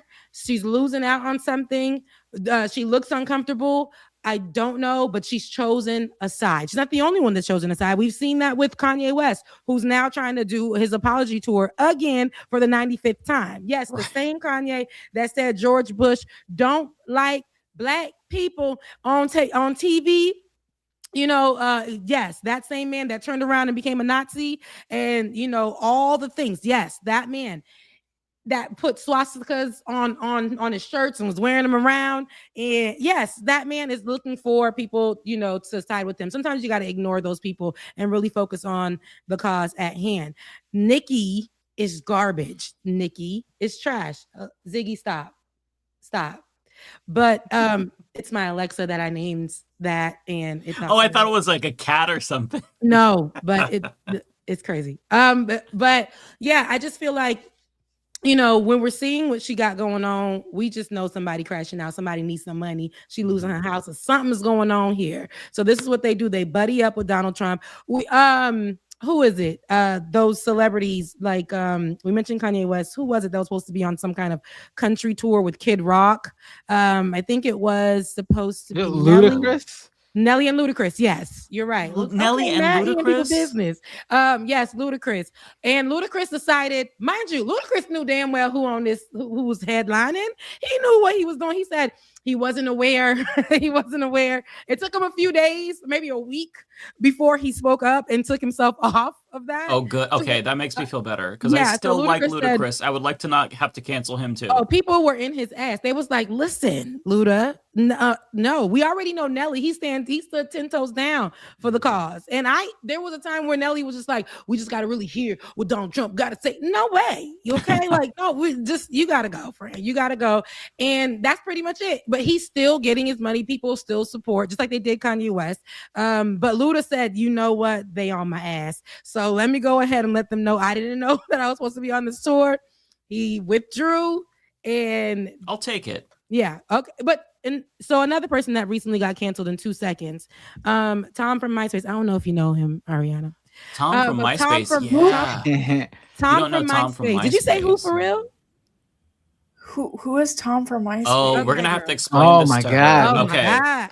So before Tom, Facebook, Am I the only one that doesn't know this, or am I? it's because it's not your fault. It's because you're Gen Z and we're all millennials. You have to understand, we were all on MySpace before there was a Facebook, before there Yeah, was. I've never experienced that. Tom was the the best first thing in life, friend baby. that we all had on MySpace. So when you You create your missed it. account, you're all friends with Tom at first. Yes, he was in your top 5, top 10, whatever. But Tom was in the Yeah. corner with his little, his little pose, whatever he was doing. Yeah, Yeah. he got canceled immediately. Which I'm like, what happened? Because I thought we were all like, we miss MySpace and we want MySpace, to get back. And then he gets on. I want to say it was Threads or something, and everybody saw that he had like SpaceX in his bio and something else. And they were like, we don't fuck with Tom. We don't want to, we don't fuck with Tom. We don't want to be around him. He's just, and I was like, dang, what did I miss? And I didn't really know what the canceling was, but all the people on the left, I can't follow y'all off a cliff, but they did cancel Tom. He was on there for 5 minutes. And he was, like, hey, I see everybody's following me on here, introducing himself. And from that one post, they were like, SpaceX? Like, hell no, we don't want to follow you anymore. Like, get out of here. And so he was canceled. You should have just known. Today. Just today. Okay, I didn't. It's nice to know that he's at least still alive. He was So what does our he friend do? after all. Wait, is he hot? Tom Is from that why? MySpace. Right, but like, No. he wasn't hot. So then, what's No. the appeal of Tom from MySpace? He was the guy who founded MySpace. So He was just a made it so novelty. that- And so he made it MySpace so that is- he wasn't a novelty. He was the guy who founded. No, it's just the like, friggin' oh, site. Tom's my friend, LOL. Like it kind of became So, like a bigger like, thing. But yeah, he was when the founder. MySpace launched, in order to make sure that people weren't setting up an account where they knew nobody, he made it so that he was the default profile that every new account would automatically follow. Yeah. So everyone on MySpace had Tom as a friend, and because social media was so new, that was like a big deal that Tom was everybody's friend. It was sort of funny, but that's why that's what everyone's talking about. We used to create. So Ariana, when we were young things, we used to create like HTML codes, right? Before you had to go to school and learn them, we would learn them on our own and create like the whole page setup, right? You would have rain falling down, you would have your music on this side, you would have your top 5, and then they grew to top 10, you would have those things, and you would drop a heart or be like, go on somebody's page and be like, just dropping some love, on your friend's page. You would leave comments that were, because we didn't have DMs at the time, so you were leaving your DM on the person's page for everyone to see. When you were going off to college, you would go and find people who were living in the same areas on the internet. Y'all would become friends. You were really friends with strangers, like best friends, with people on there. And that's how we cruised through life. It was beautiful. You had to really get on the internet and be like, oh, I want that pink background with the hearts, but you had to manually put it in and learn the HTML codes and put them in. So it was a good time. It was such a good time, right? I remember going to people's page and listening, because you would be able to set songs that your visitors could listen to, and I would listen to their songs and see what kind of music my friends listened to. And it was just, it was a totally different era. Yeah. On the internet, there was not really any fighting on MySpace. It was genuinely like based around friendship. There was no algorithm. So it's a relic of the past. And I think that's why, at least I feel nostalgia for those days. I was also very young. Yes, but it was a good time. Like you really you had it wasn't no filters. Right. The only filters were sepia, black and white. That was pretty much it. And you would really just move. We sound real vintage, but that wasn't like that long ago. We sound like complete boomers right now. Yeah, it really does. But when I think about this is true story. Justin Timberlake had bought it out. And partnered with, I want to say iMeme, to make it a music space. And it didn't go anywhere. So I remember trying to log in, and when you would Google yourself, your MySpace pictures would come up. And I'm like, I'm never going to touch that. And then one day I tried to log into my MySpace and it said, you know, do you want to change over? And I was like, oh, let me change over. It's going to keep my stuff. And it deleted everything. All my little high school pictures that were on there before I went over to Facebook. Yeah, it was what a time. It was. And now you can't even, if you Google, none of the pictures come up anymore. Nothing comes up. But I used to do that to go just be like, look how cute I was. It was like it'd be a time capsule if I could go back, like when I was 16, 17, 18, all the pictures on MySpace. Yes. I was still LARPing as a heterosexual person there. So I'd be curious to see my posts and what I would write in my bio and stuff. Probably Christian bio. Yes. Listen, probably had like a believer in there, but I think my last song on there was Chris Brown, Yo. I had that, and I had Ray J's One Wish. Ooh, that's. I also had David Banner play, of course. Okay. The Yin Yang Twins Whisper song. Okay. I had, what else did I have? It was basically all of the big hits back then. T-Pain. Of course, tons of T-Pain. Dem Franchise Boys. Yeah. Lean With It, Rock With It, of course. I had some Mary J. Blige. It was a whole fucking playlist. Like I was down. Matt, did you have music on yours?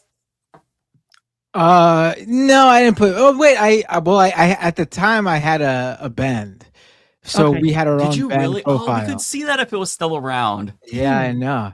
I've played. I don't know where this. I mean, the songs are somewhere, but they're not on this current computer. I really should upload them to Spotify. They're good. You should. You should. Know, yeah. You know them people love you. All your supporters would definitely go and listen to it. So. Oh, by the way, yeah, I had songs. I would get so many. MySpace was amazing back in the day if you were playing music, because I can't even tell you how many shows that we booked through MySpace, through people finding us through there. It was amazing. Yeah. What a time, man. That's how I literally got into a lot of organizations before I even got to college. I was just joining things, and then by the time I got to college, I knew everybody. It was such a time. Such a time. Nothing like that. But they said Tom was canceled. Anyways, I don't know why he's canceled, but for me in my house, Tom is a legend. Okay. Now, unless I see anything more, then I will have to move accordingly. That's facts. Yeah, we'll stick a pin in that conversation, because I don't know what he's been up to. He's a white dude in America in 2026. Yeah. I'm just going to be automatically skeptical. And he's rich, so there's that. But yeah, one thing I will say, I know that Ariana's probably like dying right now because this is such a boomer millennial conversation. I fear I have no clue what's going on. 2008 was when MySpace blew up. I fear I was in elementary school, so I was not about to be coding on a computer. It actually was before 2008. During the recession. It was probably peak in 2008. I thought it like really blew up in 2008 though. Like that was when. I think that's probably right. Yeah, like 2008, 2009. At that time, I transitioned over to Facebook, where you had to, because I had just gotten to college. So yeah. Oh, so somebody in the chat, Onyx Squared, says that Tom is in a venture within Elon Musk's SpaceX thing. Okay. So, and he's promoting AI. Oh, okay, yeah. So fuck Tom. See ya. One thing that I will say is that now that I'm remembering it, I said it wasn't divisive. I actually take that back, because the top 8, I remember that was a little bit divisive, because you would basically have your top 8 people, right? And the way that everybody would perceive it is that like that was the ranking of your friends. But it was. It was. And so like that's how people did it. So, you would look and see that you weren't your friend's number 1 or you're number 4, and you had them at number 2. Some people had to understand, though. I don't feel like it caused any fights, right? You just knew sometimes you would move it, right? If one day it was here, and then this day I'm like, you know what? Let me move this person so we can balance it out. It was like we didn't fight over those things. Like, oh my God, you're not in my top 8. It was just like, here go my top 8. Here go my top 10. We just quietly mope about it if I was like, oh, I had you at. Yeah, we weren't 2, but I guess I'm 7. Sensitive. We weren't that sensitive at the time. I literally was putting a stranger that could have been some guy who would comment on my stuff, and we became friends. He was cute. I thought he was cute. He was flirting with me, and I was like, "Yeah, you going in my top 8, buddy." Like, I don't even know you. Like, that was crazy. I don't even know. That's the times. That's how it was, literally. I remember there was one time I put all like hot girls in my top 8. So that way I would make it seem like I was more straight. Not you over I there did. lying I to the did. Yeah. I didn't even know that. Wait, I'm sorry. Wait, we need a. Yeah. Pause. We need a. I need 5 minutes just to unpack that. Hold on. So, like, did you talk to these women, or were you like really trying to show that you were straight? I need it. I need the whole brief on this. It was more like so there's I think there was a little bit of a battle going on. Like internally, like just naturally, it was like, oh, they look cute. I want to be their friends. But what I was trying to project was, you were straight. Look at all these women I'm around, huh, fellas? Huh? Somebody You like jealous? MySpace Dan Bilzerian for like 2 days. Is that what I'm hearing? I mean, yeah, I didn't do this all the time. I remember when I did do it, and I'm trying to remember because this is a while ago. I remember I had it temporarily because I felt really self-conscious because I'm like, this looks like such a like poser shit, and it was. But I remember doing that, and I remember like thinking this actually doesn't seem cool because the people who know me in real life know that I don't know these people, and it just seems kind of weird. But you were doing what we were doing all over the internet. We were just talking to strangers. We were just like associating with strangers. They do that now, but now they're appearing with social relationships. Ain't nobody talking back to them. They just really obsessing over people, cussing them out. And you didn't really have that too much on MySpace. It literally was just, we on here, whoever is whoever, you talk to whoever, like whoever's in your top 8. Now, of course, you're trying to make yourself look cool on your page. Yeah. Like you're gonna do all the things to make yourself look cool. But it wasn't what it is now. It wasn't what it is now. Now today it's like people can see who you following, get mad, DM you about it, go under your pictures, cuss you out. You don't even talk to these people, don't know them. You know, that's today's day and age. It wasn't too much in that era back then. Just so free. Matt, I'm sorry, Rebecca. I didn't mean to cut you off. Do you have a picture of this era? Let me try to find one for you because I want to put it into perspective for you. It looks like Web 1.0 for sure. I just there's so many layers to this. I just want to see how you were portraying yourself during. Oh, you never seen him put his back in the day pictures up? He was giving Justin Timberlake. He was giving like, you know. Oh, me? I wasn't Justin Timberlake. No not way. You, Matt. You were giving. Remember, you were giving rocker. Like you were giving. You know, I seen you. You know. So this is what.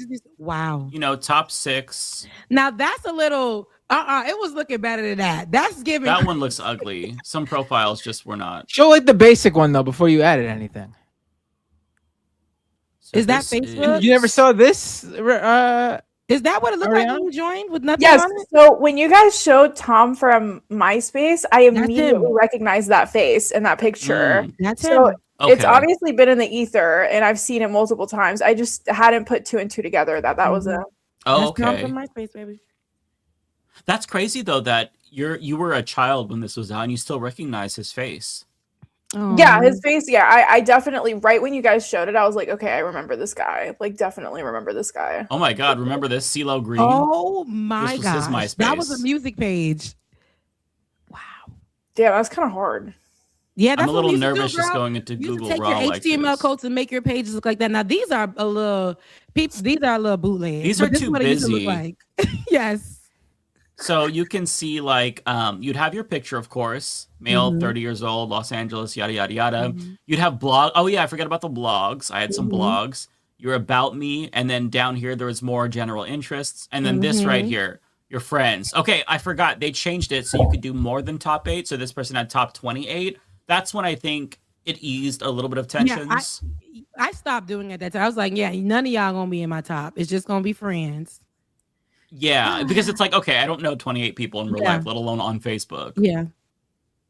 Wow, look at, oh my God, this whole, like, this woman is just 2008. This is crazy. Right.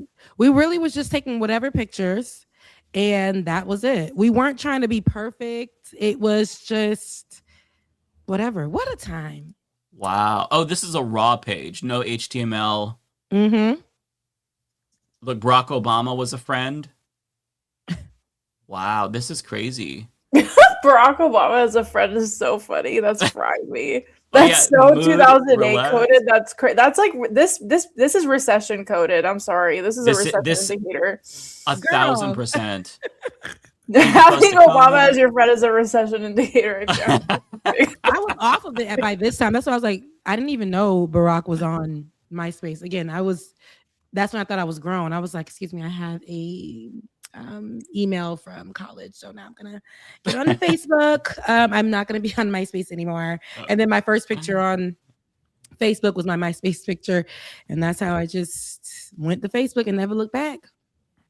Mm-hmm. I was a Tumblr girl, though. I will say yes, I went through a very rebellious stage in high school. Many people don't know this, but I could not see that. I basically made it a point to make my father's life a living hell. Like, I was like, you know what? I had a very traumatic childhood, and I basically, once I reached high school, I was like, oh, you guys are both gonna get, both my mom and dad, they were separated by the point that I was in high school. I had a 1.9 GPA on purpose because I was like, oh, you want to, I was a rebellion, you know, I was in my rebellious state. I got my I had my friend pierce my septum in the football field during lunch break with a sewing needle. But then the craziest thing that I did, these were the last two things that really set my father off. So I went into the bathroom, walked out with pink hair, just completely pink hair. And then that same day I joined the wrestling team, which was co-ed, which meant I had to physically wrestle men. And as much as my father tried to pull me out, I was like, no, this is in my ancestral genes. Iranians are known for wrestling. So like, you want to take away my ancestral, calling.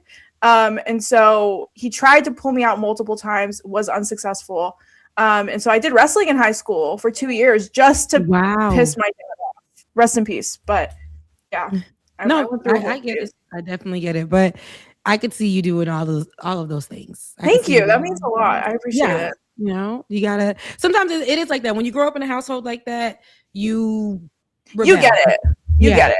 I absolutely get it. It was a lot of pent up like immigrant. Child of when immigrant. They want you to be like what, the doctor, the engineer, the such and such, and you're just like all this, and then you're a girl in the household of immigrants. You can't really do nothing. It's lockdown city, so you have to rebel. I wasn't too much of the rebellious one because my sister did it, so they put me on lockdown. So my rebellion would happen right when I get to school. I'm like, you know what? It's just a whole different person. So when I get close to the house, I'm like, I am waiting for the makeup in the bag and all that. Yeah. The clothes change and everything. You go, I went through all of that, dude. Yeah. And I was like, okay, you know what? I'm just gonna be just perfect until the day comes and I'm out of here. So the day I go to college, I am there. Sayonara. I'm never coming back here. That's how it was for me. So me too. Me too.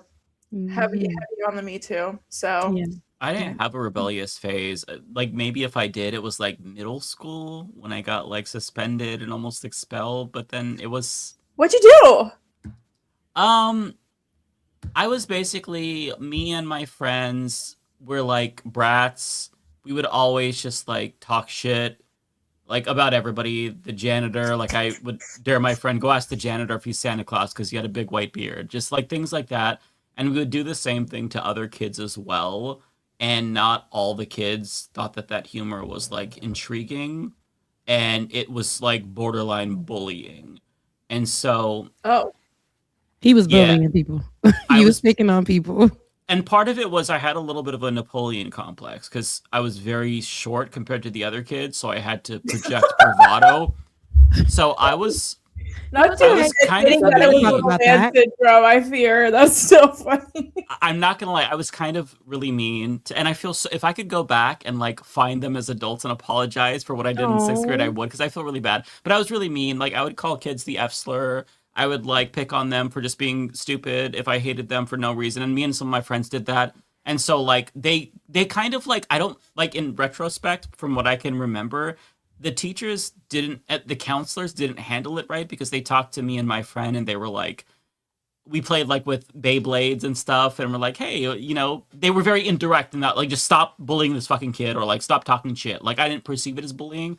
And so I just kept doing what I did, and then I got suspended, and then my parents pulled me out of school because they were talking about expelling me. And so when they pulled me out of school to homeschool me, I refused to do that. But it wasn't like I was like rebelling in the sense that I would like go out and do drugs. It was just like I was kind of a brat. You were like projecting, calling them Yeah. the F word and stuff. You was just like, it was something you were battling with yourself, so you put that on. Yeah. Yeah. So I feel very bad because I know that probably hurt that kid's feelings. And as an adult, I would know that now, but as a kid, you don't like think about these things. So even though you can't really you're a kid, right? But still, it makes me feel bad. It's not who you are today. So it's good that you recognize that. Free yourself. Don't hold that up against your head. Free yourself. Yeah. You're not that person. That's not your heart today. So, we forgive you. All right. You're released. Yeah, you're forgiven. Well, I was baptized after that. So Okay. So, look, All right. No, free. I was homeschooled, so they weren't wasting that opportunity to indoctrinate me. Sprinkle of Jesus water. You are free, baby. You are free. Oh, they Matt- did the whole dunk, Rebecca. Oh, see? Oh, yeah. You could go on Epstein's Island. You and are then cleansed. you're beloved. good. You are Yeah. You're solid. Apparently. No, but Matt, tell us about your rebellious stage. I know you had it. I don't know. I really wasn't. I mean, rebellious in terms of like. Stereotyping you? I'm just thinking because you just look like a rocker, like you just was out in the streets. I mean, I went to protests and stuff, and but like not to like rebel against my but not like rebel against my. I went to a protest. That's not what we're talking about. She was just talking about that. But I honestly, I probably got into some fights with them every now and then, but they gave me pretty they trusted me and I appreciated that. So I respected that. And, I didn't have like a bedtime or a get home time, and I would be able to go to whatever I wanted to go to. And in return, I respected them and didn't come home drunk because I didn't drink. Oh, that's good. Look, you were a that. good kid. I was a pretty good kid too, but rebellion had to come somewhere, especially like I said, growing up in an immigrant household. And I know you, Mike, had the Christian or the religious household. And I had both, I kind of think mixed. My dad wasn't saved, but my mama was, so it got crazy. But so Matt, you just were like, I was actually the responsible friend. I was the designated driver. I was the one keeping everybody alive. I was the one driving everybody around. I love that for you. Healthy parenting just raises your child normal. Right. Many people should learn. Alan, if he's watching this. I'm trying to do that with my own kids. Not be too strict. I mean, they do have a bedtime, but so there was a situation the other day where my son, he's in 5th grade, and they have a group like messenger chat like on their iPads and stuff with all their his classmates, and someone in the class changed the group chat name to something very inappropriate, and a bunch of parents saw it. And some parents were like punishing their kid, even though their kid didn't change the name of the group chat. And I was just like, well, when my wife showed me the name of the group chat, that when it was changed to something inappropriate, I laughed. That's pretty funny. What was it? It was, I'm curious. So the group chat was changed to how to suck someone's balls. You're such a kid. That's why people can't. Millennial parents. It's a bunch of 5th graders. I thought it was funny. That's very much 5th grade humor, yeah. But I thought it was funny because I said to my wife, was like, "Why are you laughing?" And I was like, "Listen, the kid could have went with just a basic suck my balls, but instead they were getting a little bit creative with it. They were like, oh, but I changed this to how it died." That's a good point. So I thought that was funny. I thought that was very funny.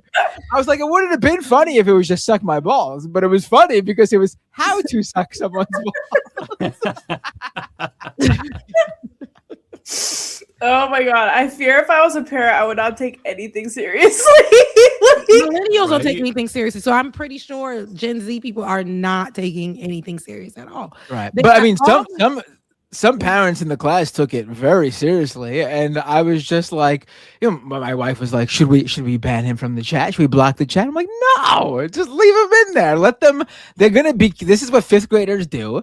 If you do anything to make him be an outcast in any way, then it's gonna only affect him. He didn't change it. He knows that was inappropriate and wrong. He's not gonna do that.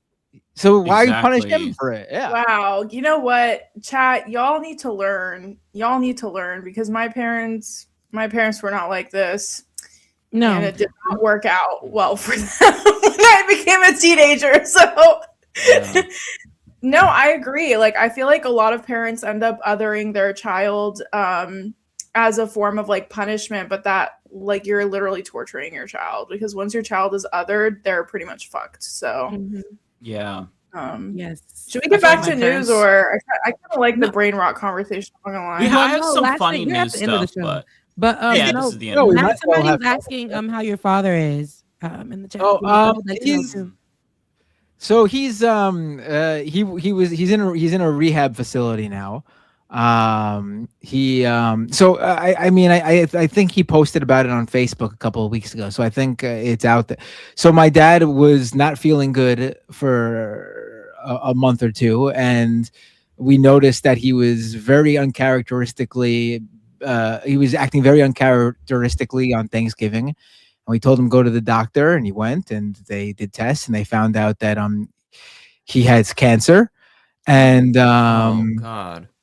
It spread, and he had it in a number of places, and he started taking treatment and getting both chemo and radiation towards the end of December, right around Christmas, and he started acting a lot better and feeling a lot better. But he was in a hospital bed for like a month and a half.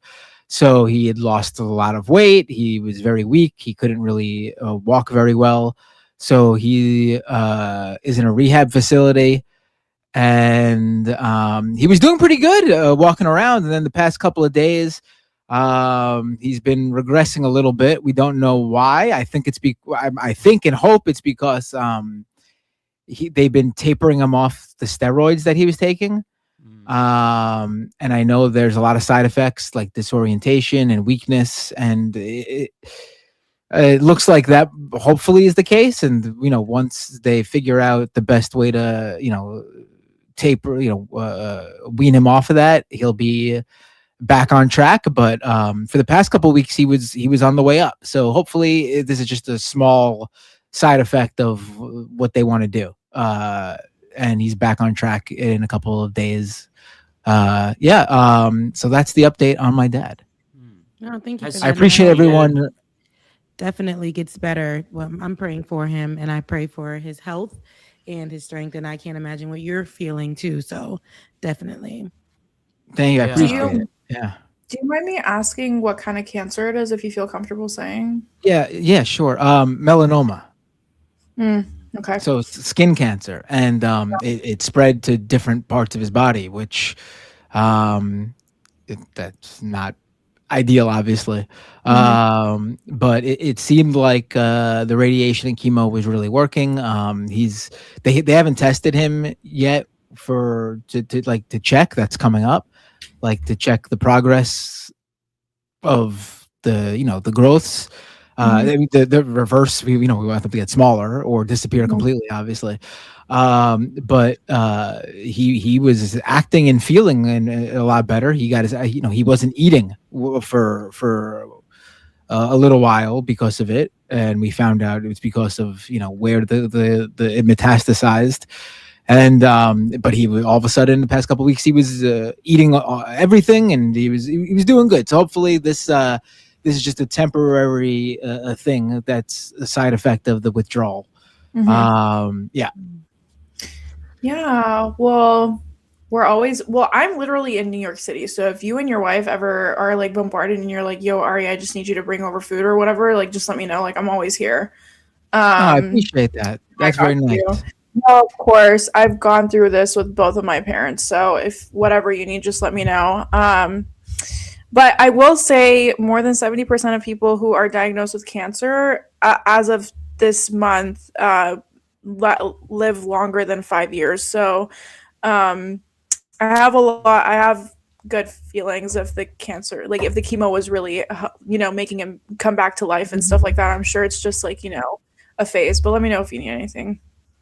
Yeah, I appreciate that. Yeah, it really looked like it was doing its job. Like it was a complete change. Like it went from like, I did not know how long I was thinking in that, vein of things, how long we had. And then I went from like, oh, we're recovering here. We just got to get him exercising, like doing the physical therapy. This is good. This is amazing. And I was looking up and reading a lot of like the treatment for this stuff. Really, it's been like over the past like 10, 15, 20 years that these like advances been made. It's crazy.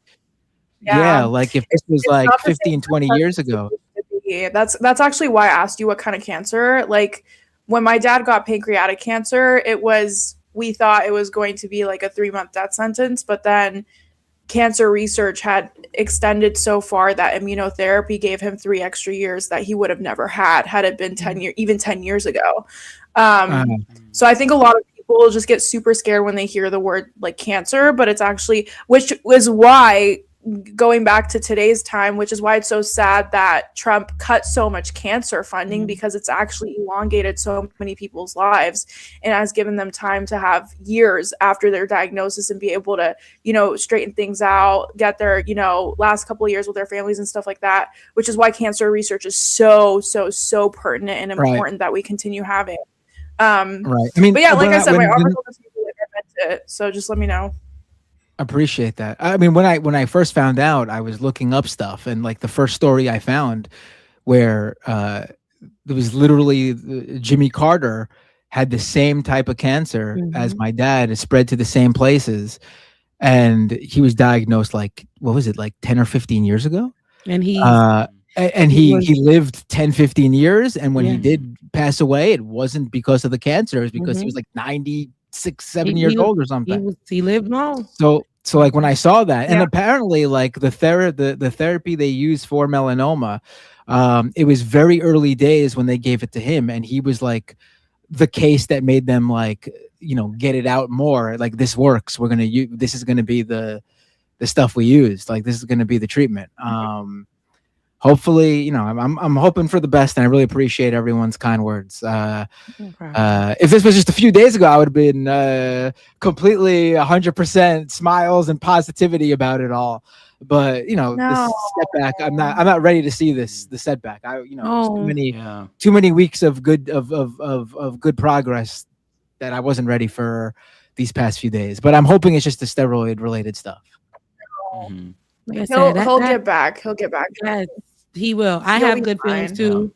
I you even sharing that with us, like I said, I'm definitely praying. And again, I can't imagine what you're feeling. So I definitely am praying for you too, for your peace of mind. I'm pretty sure it's a hard time for you. So thinking of you, praying for you and your dad. So thank you. Someone reminded me, Jimmy Carter lived to 100. My bad. He did. Yes, it was 100. My bad. Yeah. He was vintage.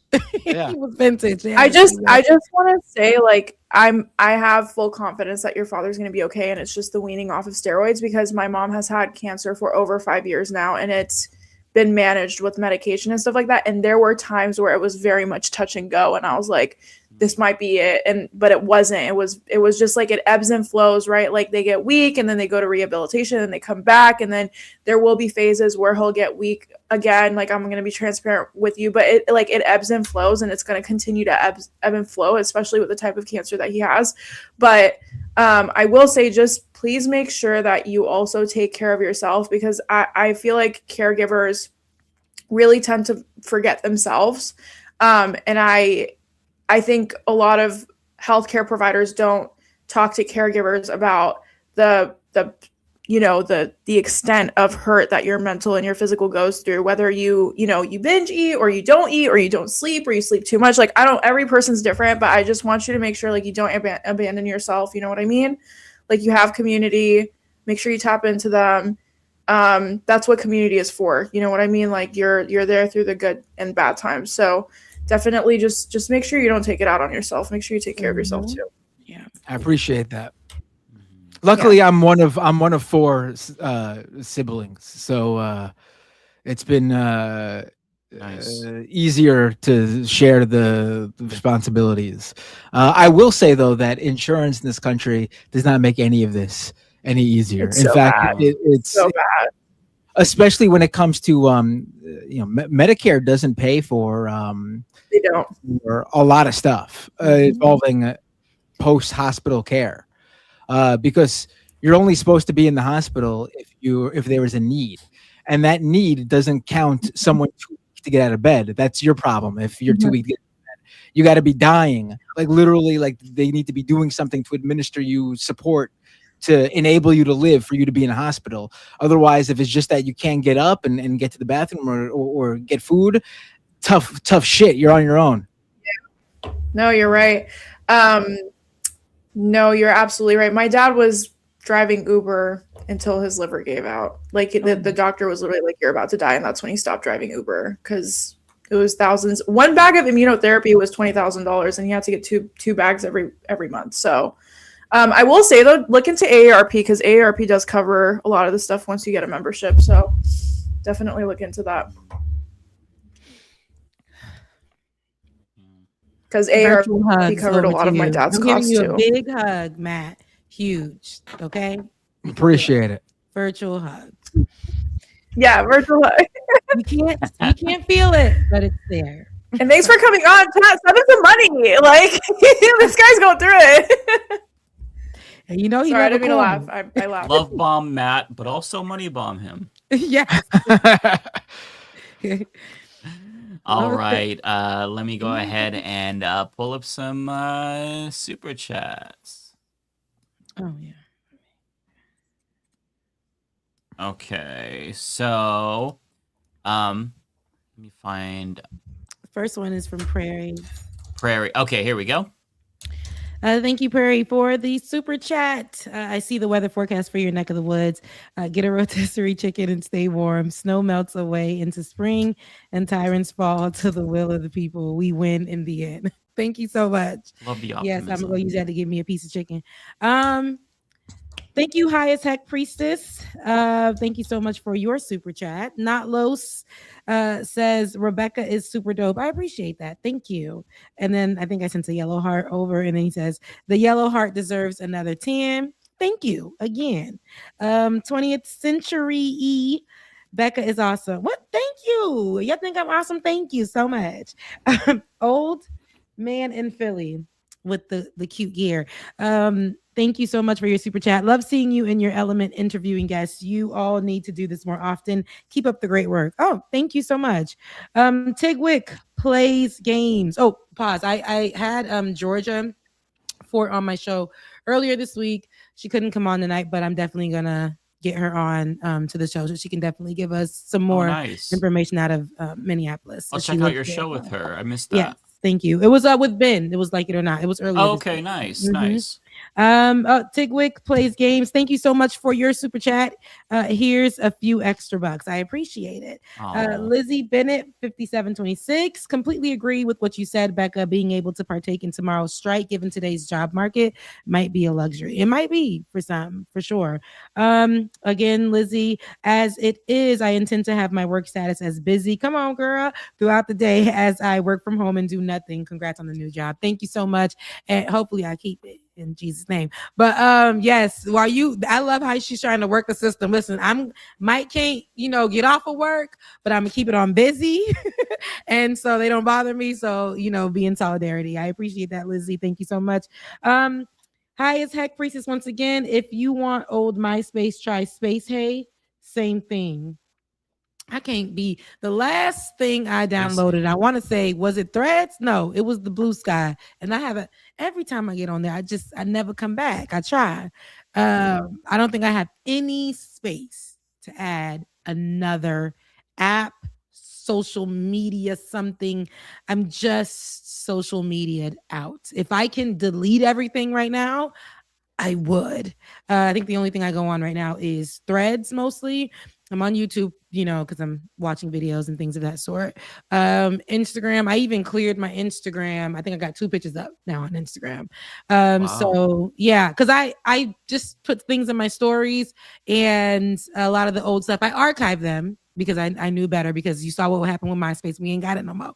But I archived them. I downloaded most of them, and so I just kind of, the person that was in the old things, I'm not that person anymore. It was just giving old energy. And I was just like, yeah.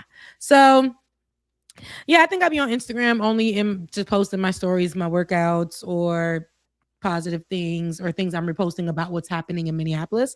And that's pretty much it. I stay on Threads, and even Threads, I'm limiting what I write, but I'm consuming a lot of news from out of Minneapolis there. So yeah. That's pretty much it. But yeah, that's Rebecca. What's your Instagram? My Instagram. What is it? In Becca's Voice. So INBECCAS. Yeah. Am I feel like I'm following you. Yes, actually, yeah, I'm on there. But yeah, that's my day. So y'all pray for me. My first day at these people's job is on Monday, and I don't really know how that's gonna go. kill it.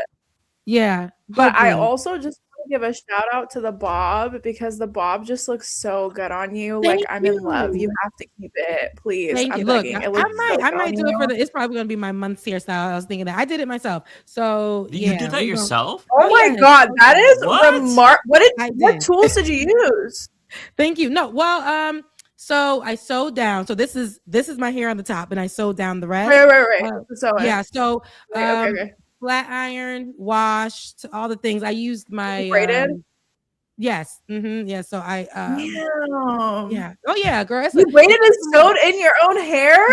Yeah, I did it myself. Oh It takes my a long time, god. especially because my nails are long. But yeah, I did it on my own. Yeah. Oh my god. That's Okay, crazy. period. Yes. I was like, you know what? Let me go ahead and get myself together for the week. So, but yes, I will see y'all next Thursday. I did miss you guys a little bit this week, so I will see you guys next Thursday. I hope that you guys enjoy the rest of your weekend wherever you are. I know it's a lot of snow in New York. Is it snowing where you at, Mike?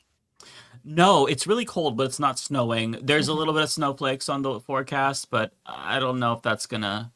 They might have changed it, so we're not there yet. We usually get snow in February, so Okay, all right. Well, I know that you guys have it's a lot of snow in New York, I want to say, so you guys try to stay warm and enjoy yourselves. And again, I'm sending all the love to you. Look, all the love is going. Sorry, y'all. All the love is going to Matt. All right, love you guys. Mean it. I'll see you guys. Thank later. you. Bye. Bye, girl. all right. All right, I I'm think gonna go the first fast. one. I swear. Oh no, you're good. Promise. You take as much time as you need. I believe this is your first one, right? Yes. Who is the most cruel orange man? Madding Targaryen. Nintendo Gaming Channel. I have no clue who Matt King Targaryen is. Mad King. It's from Game of Thrones. It's a nerd reference. I fear this is the second version of Johnny Singleton. No, okay, Nintendo Gaming Channel. Like I'm gonna actually lose my mind if you can do this. Like you keep sending me these chats that literally only Mike understands. And it's like I appreciate the 279, but I'm begging, like make a Bradstall reference or something. I can't keep.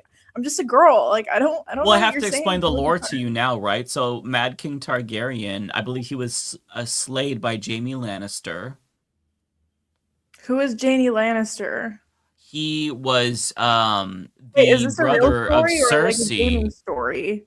It's in Game of Thrones. It's in Game of Thrones. It's actually, I should have tried to explain the lore. I don't remember enough, but No, please explain the lore. All right, so he's a slave in a make-believe land. What happened?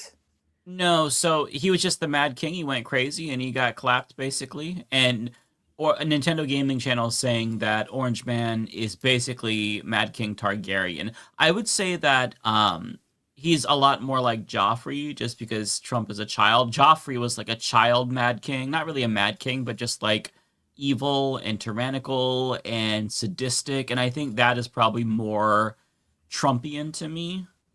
Okay. If I had to guess, or if I had to like say, I don't know, because like we don't really know much about the Mad King. I didn't read the books, and based on the show, we just heard of him.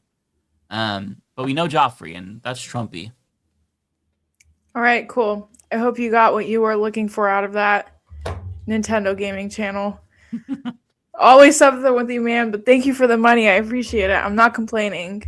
MQR subs 465. Thank you so much for the $10. I've been following more creators on LM audience, and one the Tungsten Wire just posted a YouTube short about Iran. I know you're Iranian and would love to know your thoughts on his views. Don't know who Tungsten Wire is. He wasn't he one of? Did he come on our calls? I don't know. Maybe it was Tungsten, or maybe it was. Oh God! Not me saying Tungsten. Well, I don't know what's wrong with me. I don't know. I don't know what the views are. Chad, do you guys know what the views are so I can give my commentary? Because I don't know what his views are.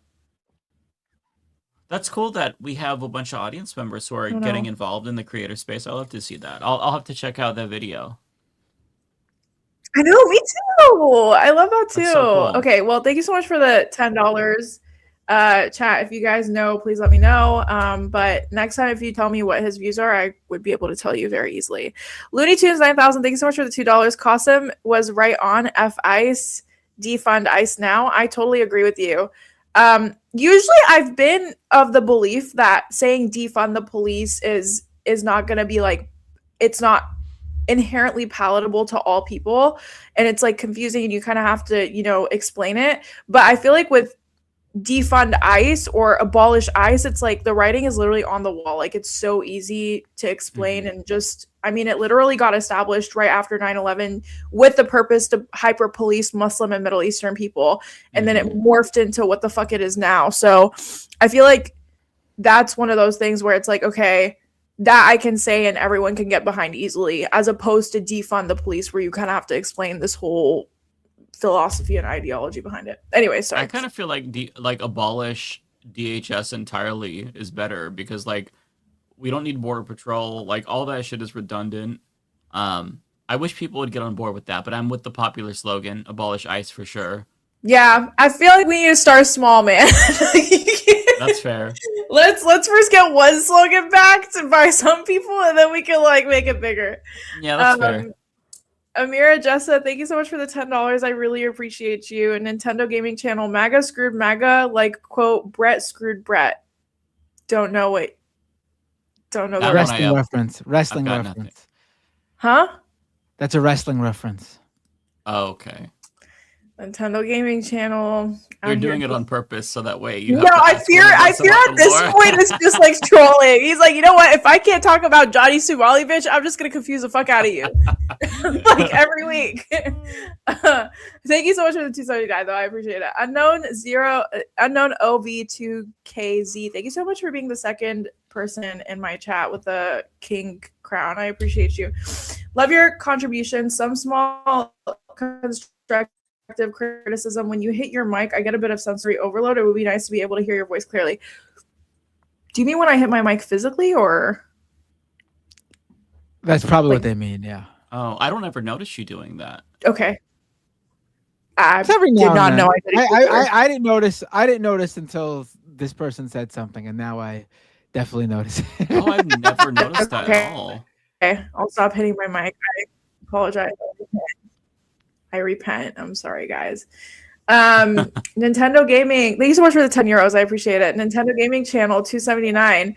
It's always 279 too. Why don't you upload normal videos on your YouTube? Okay, thank you. Wait, this is so refreshing. Like an actual question I can answer. So I'm not gonna lie to you. Transparently, I got super I can make all the excuses in the world, but I just feel like the start of this, just in general, everything has been a lot. But whenever something happens in Iran, everyone taps into me for advice, and I just end up working like 100-hour weeks. So I just feel like this month has been so chaotic on so many different levels.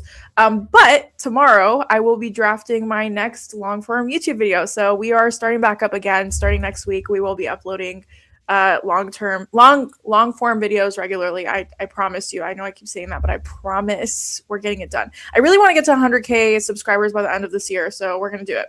We're locking in, chat. We're locking in. What are you at right now? 19,000. Okay, that's doable. It's doable. Yeah. I already know what works and I know what people engage with. I basically talk about resistance in a funny way, like protesting and stuff like that. I already know exactly what I have to do because I figured out what works. It's just the editing and the filming and the research. I mean, I could hire a researcher, but like I'd rather travel. I'm sorry. I'm being a brat. I'm being a brat. Like I need to lock in. But I mean, like when you hire your own researcher, it's like if they mess up, then that's on you, and you don't have the reassurance. Right, exactly. You know what I mean? That's why I'm always just like, I do everything except the editing because if I fuck up, it's on me. I mean, I love how you were talking your shit in Farsi. Oh, thank you. Yeah, it's been a week. It's been a month in general, but I agree with you, Mike. It's a lot to just let someone just trust someone like that, especially when I'm talking about really important things. So I really need to lock in. Long story short, I'm the problem. It's me. But I also do a lot of work. Like I'm a creator, but I'm also an ambassador for multiple nonprofits. But then I also consult different nonprofits. And then I have my Substack, which is a newsletter. And then I also do short form videos. And then I also upload tweets. And then I also write for multiple Instagram pages. Like there's a lot going on in my life. So I just need to. Well, short term is like your main bread and butter, right? Like on like Instagram and TikTok and whatnot. Yeah, that's time consuming because you are constantly pumping out stuff. So that's got to be a lot of work. Constantly. It's a lot. It's okay though. We're locking in. Long story short, we're locking in. Hi, Kowalski. Thank you so much for the $10. Congratulations on surviving your first blizzard. Spring is only 7 short weeks away, so stay strong. Any lessons learned or memories made? Lessons learned that's such a good question. I have realized that I don't like living in snow. I will say, I when I was a kid, I used to beg my dad to let us move to a state that snowed because I really just wanted a real Christmas winter because it would be like sunny during my winters because of California. And my dad was like, "Trust me, you don't want that." And now that I finally have it, I'm like, "Oh, not a fan." I love it when it snows. I don't like the mud slush shit that it transforms into after a day. So yeah, I'd say that's my answer. Thank you so much for the $10. Unknown, thank you so much for the €2. We see you trying to keep a straight face. Bro, when Qasim was talking about the most fucked up shit, my chat was just in 110% troll mode. I had one motherfucker saying, I'm a lawyer, get this guy to shut up and put me on, which was kind of making me laugh. And then everyone else in the chat was like, where's Kowalski? And then all of this was happening all at the same time. And they were all just going back and forth with each other. And I started like, I couldn't like hold it in. And then other people in the chat were like, is Ariana smirking? Which I was, but there was so much going on in my fucking chat. And then right when we started talking about Nicki Minaj, all the jokes dropped off. No one had any more jokes to say. I was like, wow, cool. So you guys do it right when the guest is talking about the most fucked up shit. That's when you guys have all your jokes. Okay, got it. Anyways, that's funny. Tigwig, thank you so much for the €2. Yeah, they were doing it on purpose. Thank you so much for the 50. Oh my god, 50 Canada. Thank you so much, Tigwig. I appreciate it. Tigwig. Yeah, thank you so much. Thanks for always funding us. I appreciate you. Saya Bellman, thank you so much for the $5. I appreciate you. Your voice is so important. Stay strong. I appreciate you. Thank you. Damn, I got way more than I usually get this week. This is crazy. I'm not used to this. I'm not complaining though. I'm not complaining. I don't have extra bucks, but I do have extra quid. What does that mean? Is this a reference I don't understand again? Oh, because in the UK they call the pound bucks or quid, like we call the dollar bucks. It's like a slang term for the pound. Oh, I didn't know that. Mm-hmm. Okay. Well, thank you so much for the quid. I appreciate it. Thank you for the €20. Old Man in Philly, thank you so much for the $5. With the mass exodus from TikTok, what sites are you considering posting short form content? Did your stuff get the same deplatforming others saw? No, for some reason, my TikToks have been getting more views than they have been in the past 6 months. I don't know what the fuck's going on, but yeah, I have no clue. I wouldn't be able to explain it to you. My algorithm has been treating me well on TikTok, but also I stopped focusing on TikTok a long time ago. I don't make videos for TikTok. I just post it on there. I will say a lot of people are downloading an app called Upscroll. So it's one word, UP, and then SCROLLED. It's owned by a Palestinian man, and they claim there's no censorship on it. I downloaded it, and the algorithm is giving your 40-year-old auntie who just came like fresh off the boat. The algorithm is really weird, and just I feel like they're still trying to figure it out. But you guys should definitely download Upscrolled because it's like the newer version of TikTok that's owned by a Palestinian person. I'm on Upscrolled, by the way. Yeah, I am. Matt, are you? What was that? Are you on Upscrolled? I did set up an account there, but I haven't posted or anything. I've barely been posting online the past month or so, for reasons. Yeah, I just haven't felt like it. Like I've been on the computer. Obviously, I've been working. I've been paying attention to the news, but I've not been paying attention to any sort of like social media related drama related to politics and stuff. Like I've barely paid attention to like what people are claiming about, online about like the protest in Minnesota and the 2 killings. Like I know what's been going on and what's happened, and people are defending the indefensible. But like in terms of specific stuff, I've been just like, I don't need to. I know the important stuff. Like back before, it wasn't important to know every minute detail, and you just needed to know like the actual news of what's going on. That makes sense. I mean, do what you need to do, honestly. Do what you have to do for your mental health. But yeah, we're all on Upscrolled, so check us out there. Nintendo Gaming Channel, thank you so much for the 279. COD, Advanced Warfare predicted USA against war. Don't know what's going on here. Video game Call of Duty. Oh, okay, I know that. Yeah, so the Advanced Warfare game, I guess I'm assuming the single player story was about the United States going to war with everybody else, because it's more like futuristic. The Advanced Warfare one. I haven't played that one. Thank you so much again, Nintendo. I feel like Nintendo's low-key an op at this point, but it's okay. I'm Nintendo Gaming Channel's translator, so I can translate from nerd speak to English most of the time. Thank you. Unknown, thank you so much for the €5. RIP Kowalski, your relationship won't be forgotten. Bro, do you remember when Qasim was like dashingly handsome man, and I was like, ha ha ha, now we're all laughing? Okay, well my chat was like, all right, you have competition, whatever. My chat has a lot of fun, so I'm just gonna keep moving on. I'm surprised this bit is still alive and very much well going on. Honestly, I'm not complaining though. I like it. Super platinum. I also love how my chat is completely playing into that bit too. Like it's been months. Honestly, I'm not complaining though. It's really funny. Super platinum. Why did I not say? I can't say that for shit. Super platinum man. Okay. That was so hard. Thank you so much for the $5. Why has no one talked about Kushner's plan for Gaza at Davos, and MAGA is now pro World Economic Forum, make globalist great again? I honestly, have we not talked about it? I don't know if we talked about it. I know that the Majority Report with Matt just posted a video today that I was watching about it. It's really, really good. I'd highly encourage you to watch that. They basically echoed my thoughts on that. It's there's not really a particular reason why I haven't made a video about it. It's just that there's so much to talk about, and I don't know what to cover in any given day. Like today I put up a shitty, like stupid video about Melania's movie because I just needed like a break.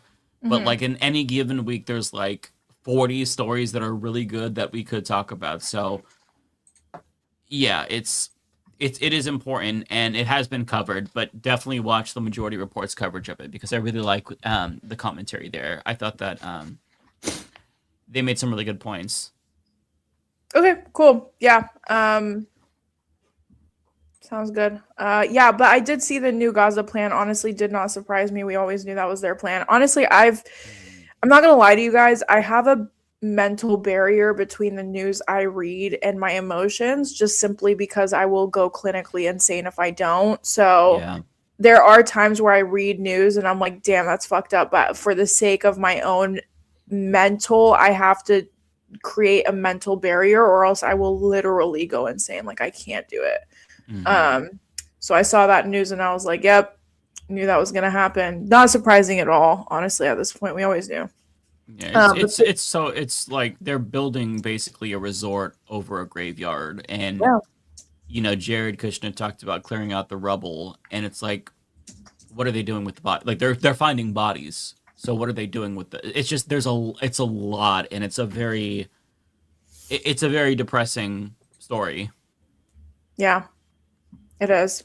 It's a depressing story, but it's not like it's very much on brand for Trump and his team. That's why I'm like, right. It's not disaster capitalism. Exactly what you expect. It's disaster. It's like for them, it's beachfront property in the Middle East. You know what I mean? Yeah. They don't. That's all they see it as. Thank you so much for the $5. Jacqueline Leach, 7050. Thank you so much for the $6.99. I had friends whose parents wouldn't tell them what European place they had come from, and were in lifelong PTSD, as we would call it now. Just saying.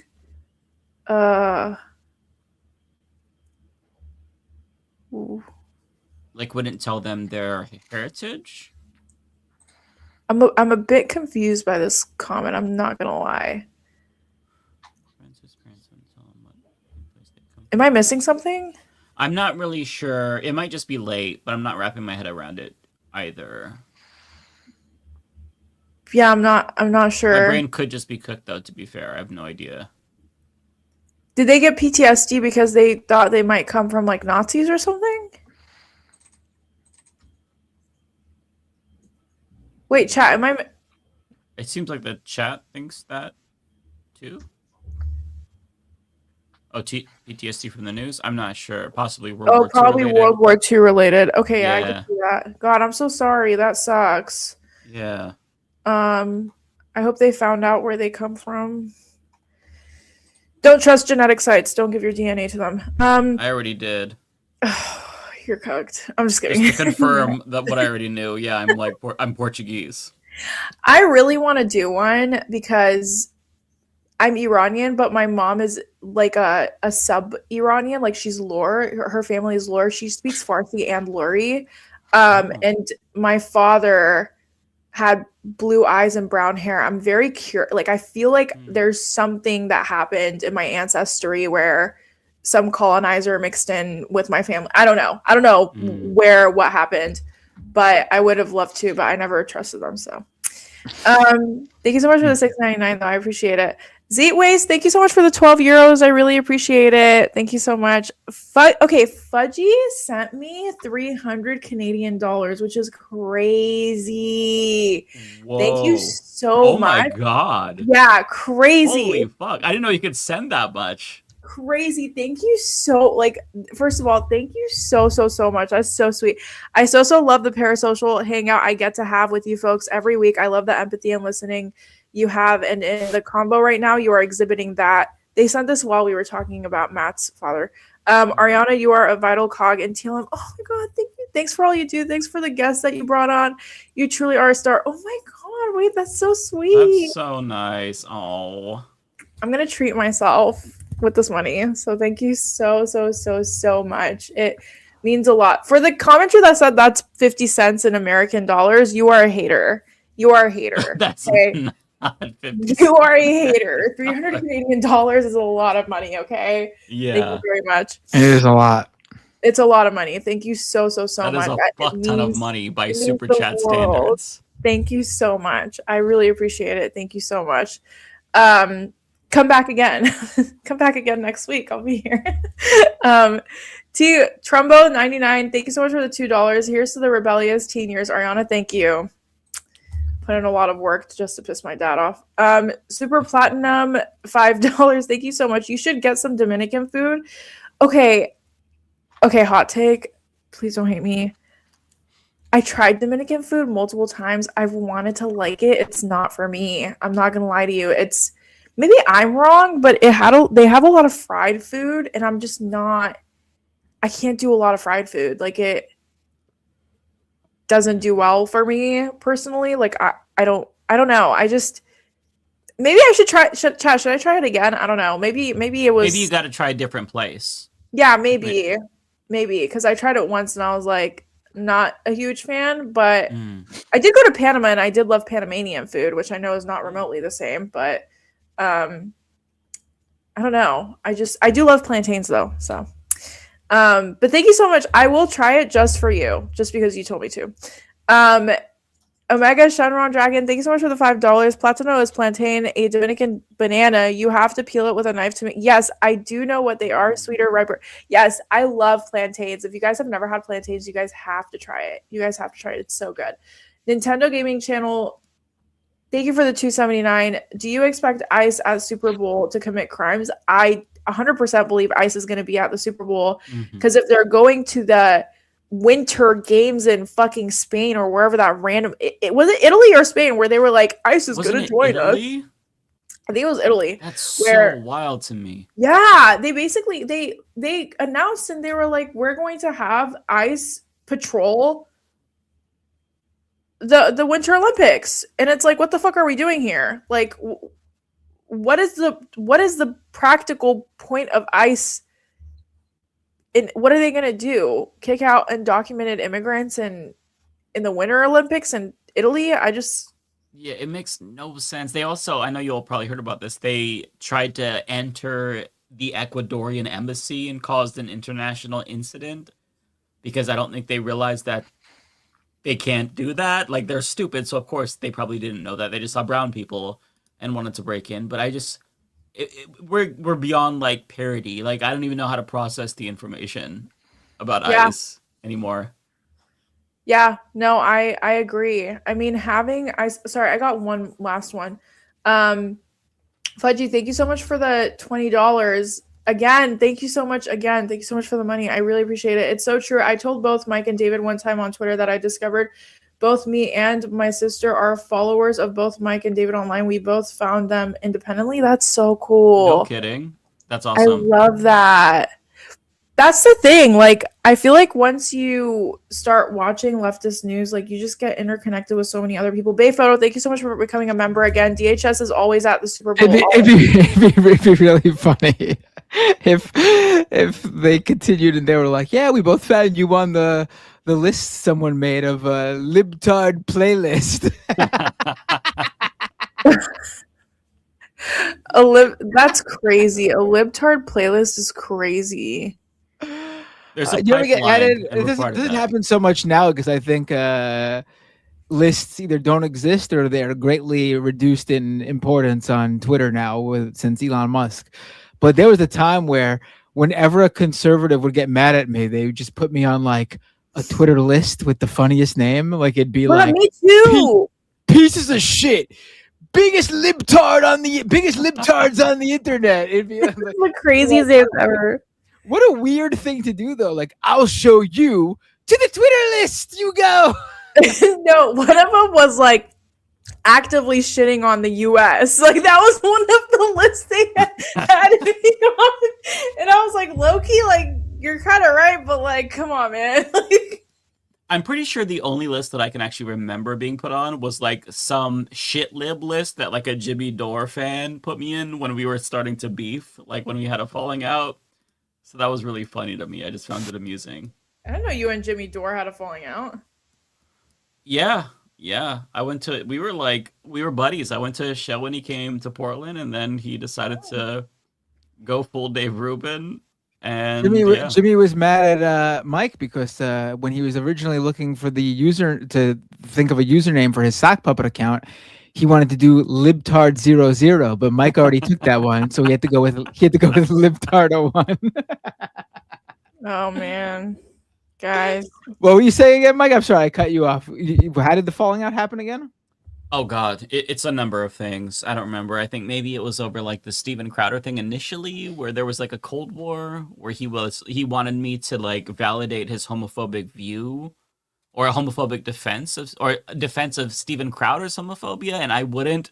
But then he got Glenn Greenwald to do it, so he was like, "Well, he agrees." I'm like, "Okay, well, fuck you." Like, you just want like a gay yes man to be like, "Yes, sir, you have a pass for homophobia." Like, what the fuck is happening here? And then there were a bunch of other little things I don't remember, but yeah, he just like kind of went more crazy. And once he kind of like isolated all of the sane people from his life, then he went full Jimmy Dore. And yeah, I was gone. Kyle Jimmy was Dore gone. went full Jimmy Dore. You went full Jimmy Dore. You No never go full explanation Jimmy Dore. needed after that. Yeah, according to the Vanguard, I haven't seen the video, but it showed up in my subscription. He is bootlicking ICE now, which is crazy because he used to hate cops. So, yeah, very crazy stuff.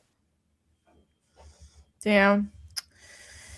Well, I am done with my super chats. And Wait, is this one for you, Ariana, from Ben Riley, or is this for Rebecca?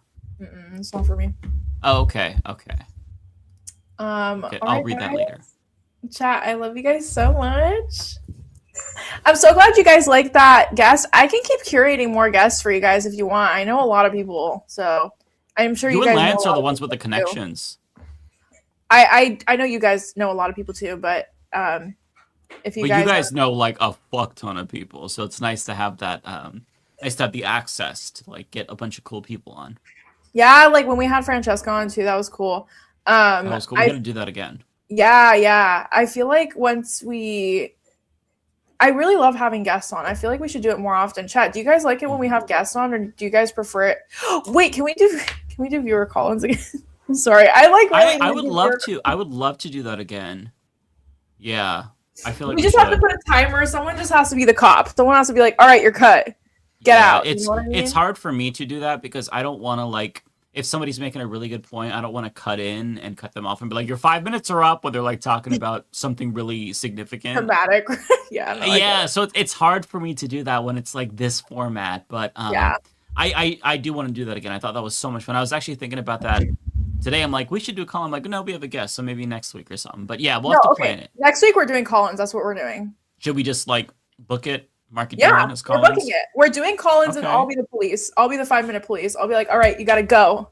Okay, You gotta I stop like talking that. about trauma. You got a minute. Okay. I like that. I like that. Well, everybody mark your calendars. Next Thursday will be a call-in show. Should we do like the first hour news, second hour call-in? Or do you think we should do the whole thing I call-in? think we should just give it to the chat. Like, they're so loyal. They're always here. I feel like we should give them, like, we And had they're so- very entertaining and, Yeah. and charismatic. They too. are. And I felt so bad because we had so many people in the queue, and I truly do love our chat. Like, I feel like our chat is so loyal. They're always here. We damn near know most of them by their names. Like, no, we should give them a full episode, and we should get as many people on here as possible and give them the floor. But when I'm the police, I'm really sorry, y'all. Like, if I cut you off, I cut you off. Like, it is what it is. We got to give everyone room. But, yeah, I would love that. I would That'd be love fun. just 2 hours of just talking to our amazing viewers. I would cherish it. Well, let's plan for that then. Next Thursday, full-blown call-in show, everybody. Yes. I'm so excited. Come in with your best chat. Yes, and prepare in front of a mirror. You better come on the camera rehearsed Mhm. and know exactly what you want to say and have it all prepared for 5 minutes. I want power. Oh, I'm just kidding. Mhm. But just remember, you guys got. Sorry, I keep banging my desk. You guys have a 5-minute mark, so do not get upset if we cut you off because everyone should get a chance. Anyways, I'm so sorry. I'm keeping you guys up. Matt's tired. All right, How dare guys. you, I'm Ariana. gonna How dare head you. out. I love you guys so much, chat. I can't wait to see your guys' beautiful faces next week. Come in with your best, whatever pitch you have, whatever you're working on, whatever your advocacy is, like get it together, get your talking points together. Like next week is the time for you to advocate for what you want, or you could just come in and shoot the shit. Just don't be crazy. Or if you want to, you can come in and technically insult us. I mean, that's a... Don't. All right, you can roast everyone but me. Don't be talking about me, please. I'm just But- kidding. I'm just kidding. No, Don't actually, be mean. You guys have the green light to roast Mike since he wants it so bad. It doesn't bother me. If they really want to roast me, that's fine. But I don't like. There's nothing you would roast me for. Like I'm virtually unroastable. So You know It'd what be it difficult. reminds you? It reminds you of that one episode of The Office where Michael had a roast session and he ends up getting hella hurt by the end of it, even though he kept asking people to roast it. That's kind of the vibe it's giving. Okay, I'm so sorry. I keep elongating this goodbye. Okay, guys, I love you so much. Hey, you Goodbye. take care. I will We'll see you your next beautiful week. Take care, Ariana. week. I can't wait to have the call-in episode. Okay, bye guys. All right, take care. Bye. All right. Did you want to go first, or did you want me to read mine? I could go first. Why not?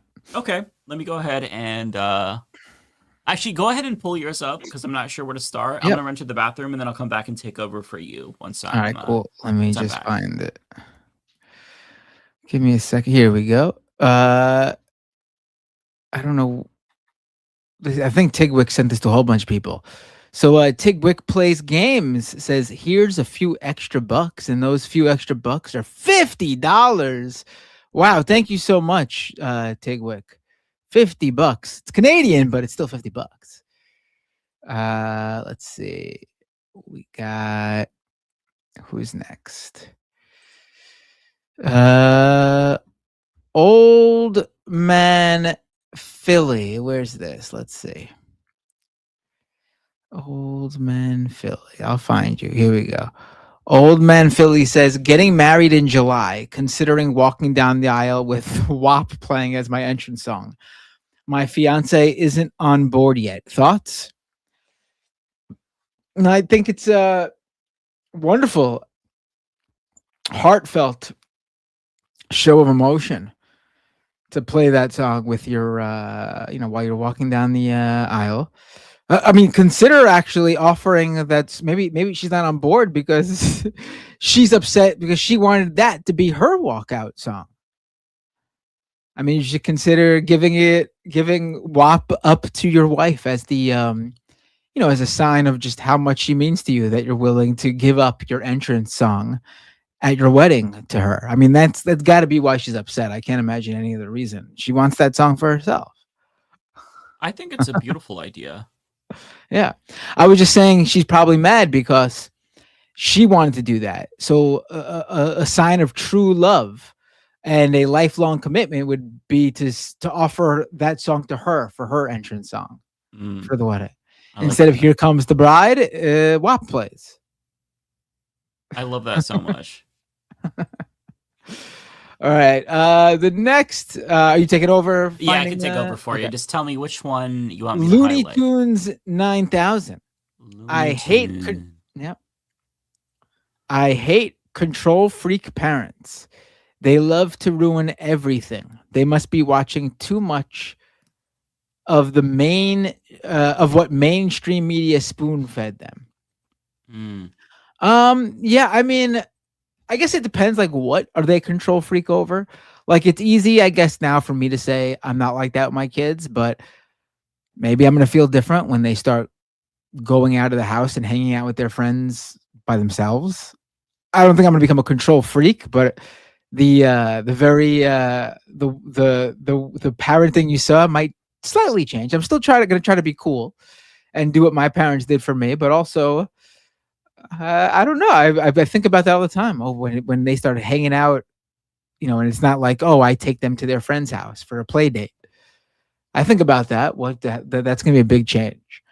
So, as a parent, I get control freak in terms of you worrying about them. But then there's like the over zealous control freak parents, which I think you're probably referring to, that we discussed earlier, where it's like a kid in your friend's group chat in their class did something, and then you punish your kid for being in that group chat. That doesn't make any sense to me, and that's not good. Also, in terms of what you're saying about mainstream media spoon feeding them, there's definitely a lot of like, what was it, like satanic panic type stuff, like especially with social media, like the TikTok challenges and stuff, and like parents freak out about that, and then you look on TikTok and it's like there's no one even posting about this. There's no challenge. It doesn't exist. This was like an urban legend that spread through the school. That happens a lot. So that, yeah. T-Types with a super chat. Sending love to you and your family, Matt. Thank you. I appreciate it. Jacqueline Itch 7050. I'm beside the dog who is now mine because my friend died 8 months after being diagnosed with melanoma. Don't let the system ignore your dad ever. Thank you. I appreciate it. I mean, we're doing We're figuring things out, and we'll yeah. But he's definitely getting treatment. Figuring things out in terms of like the insurance stuff for like the aftercare stuff. Tokyo Hans with the super chat. 2,000 yen. Thank you so much. Stay strong, Matt and Binder Dad. My father was diagnosed with cancer and given 6 months to live. He passed last June after 23 years after diagnosis. Wow. Ariana is right about the ebbs and flows. Just do best to relieve stress. Thank you so much, Tokyo Hans. I really appreciate it. And like stories like that really help. Make me feel like, that there are good scenarios. DNKJY with a $5 super chat, just a heart emoji. I appreciate that. TC Trumbo 99 with a super chat, hoping your dad pulls through, Matt. Thank you, I appreciate it. Big Changes with a $10 super chat, sending only the very best energy and wishes, Matt. You're a bright light inside and out. I really appreciate that. Thank you so much. The Iron Pedal became a YouTube supporter. Thank you so much. A YouTube member, I should say. The Bay Photo with a super chat. Taking care of a sick parent is an emotional roller coaster. I'm dealing with it myself. Sending my best wishes to your dad and fam. Yeah, I appreciate that. And yeah, it's definitely like a messes with your mind a lot, I would say. That's what you're not ready for. And it has you thinking like right away, like, what can I do to make sure that if anything happens to me, my kids don't have to deal with this? Because that's the last thing you want to do with your kids. Give them, what they parents should be taking care of the kids, not the other way around. And I believe that. Obviously, it's nice for kids to step in and help when parents need help. But I do think that we are not their responsibility. They didn't choose to be brought into the world. That's how I look at it with my kids, at least.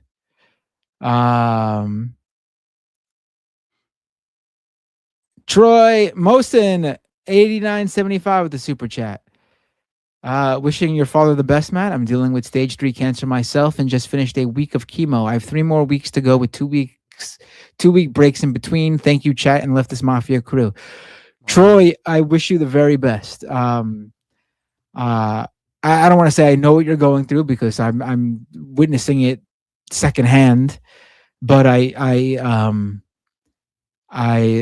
certainly empathize and maybe understand more than people who haven't gone through any of it. Luckily, stage 3. Hopefully that means the doctors are extra positive about how this is going to go.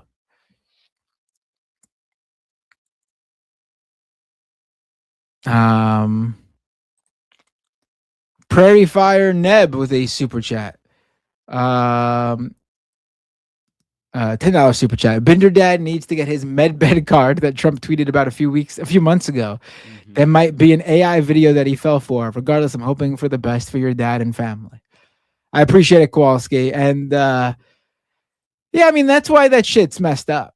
Like, if you're going through something like that, if you're sick or know someone who's sick or a family member who's sick, like, there are unfortunately people who grasp at anything they can and will believe insane shit like that because they've got nothing else and they need to hope for, and they need something.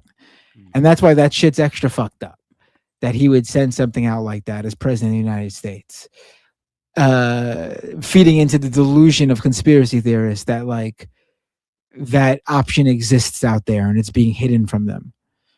I mean, I wish that was trust me, no one who's denying med beds are real, who are debunking the conspiracy theory, are doing it because they're happy med beds don't exist. In a perfect world, I would love for there to be a magic bed that you go into and it cures all of your illnesses. That would be fantastic. It just doesn't exist. Big changes with the super chat. Did you all see Trump is suing the IRS and Treasury? Will this just happen? I did not see this. Oh, it was a few hours ago. I guess when we started the.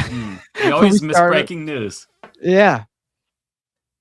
He's suing them over his tax returns being leaked. Do you remember that? Seriously? Okay. for 10 billion. He's suing 10 his billion. own That's government. all. Wow. As president, he's suing his own government $10 billion.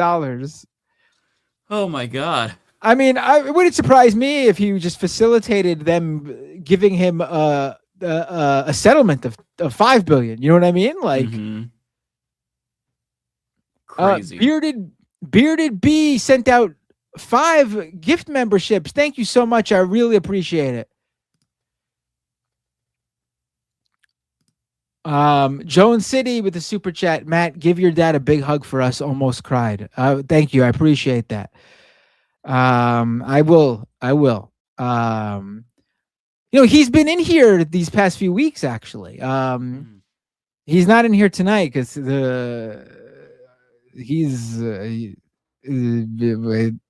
it's not a pain thing, thankfully, which makes me think it's not related to when he was really sick last month and that it's a withdrawal thing. He's like completely out of it, like complete like mental brain fog. Oh, which how is many rounds of chemo has he had? Oh, he's taking it still. Like he's on these pills that so there's a specific mutation that some people have when they get when they have melanoma. And if you have this specific mutation, there are these pills called like Brefcovy or something that are like, I don't want to call it a miracle drug, but like as soon as he started taking them, it was like overnight, like almost, he was completely different. And the doctor was explaining like these are fairly new. They've only been around for like, I think 10 or 15 years. And if your dad was very lucky he had this mutation, because if not, it would have made this a lot harder to treat. Wow. And so that's what's making me hope that he's like just out of it today, the past couple of days, because they started tapering off the steroids he was taking. So the chemo that he's doing is like just a pill? It's pills, yeah. Oh, okay. Because my father-in-law, he just did 6 rounds of chemo. He just finished it like a couple of weeks ago. And basically he'd do chemo and then 3 weeks later he'd go back. And by the end, like towards the time he goes back for his next round of chemo, he'd start to feel better. But as soon as he does another round of chemo, he starts feeling horrible again. And it like over the course of like the 6 months of it, like he just got worse and worse each time. And brain fog was like one of them. Fatigue was another one. And so I was wondering if like the chemo also maybe played a role too. Yeah, I mean, he's been taking the chemo for over a month now, and there was none of this. So I got to assume it's the they're giving him less steroids every few days because they want to wean him off of it. Yeah, that makes sense. He did also have targeted radiation therapy, but that's he went through a few rounds of that, and then that's completed for in terms of his current treatment, it's completed a whole, but with cancer, how, as things change, they alter treatments. Yeah.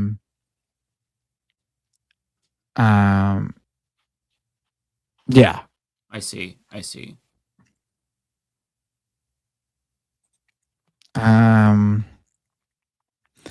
T-types with a hold on, here we go. Where is it? T-types the $10 super chat. It's hard to imagine concrete solutions to this nightmare haunting America, but the arrogant violence of this regime betrays a fear that their goals may be impossible, and I can take heart in that.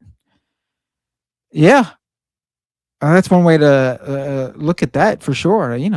By the way, T-type said last time that they had music on Spotify and Apple Music. I listened to it. It's so good. They're so talented. Really, really good stuff.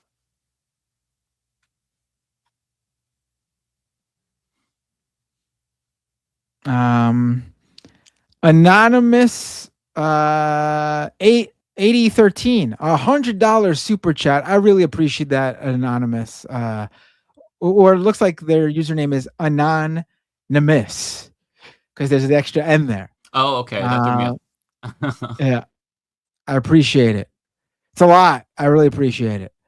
The Iron Pedal with a $200 Oh my super chat. goodness. I really appreciate that, Iron Pedal. Really, it means a lot. Matt, so sorry to hear about your dad. Sending you much love and fuck fascism. I appreciate it. Yeah, I mean,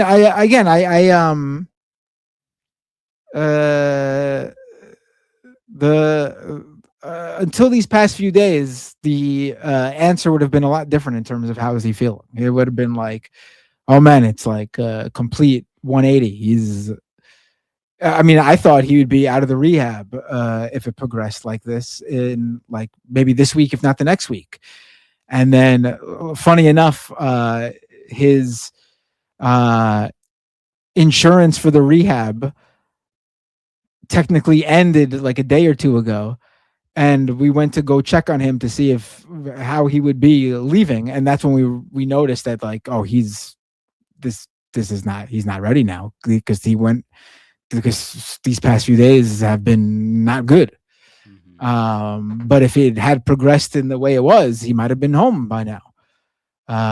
So we'll see.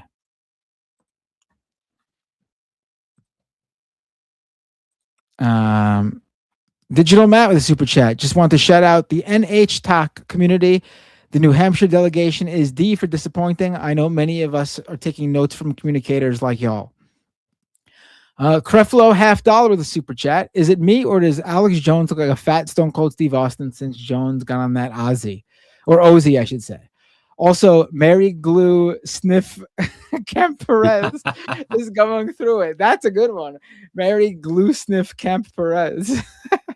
I love that. And Creflo $50 says here because of another super chat. Here because Hassan got a 7-day ban on Twitch again. What did Hassan do? Did he really?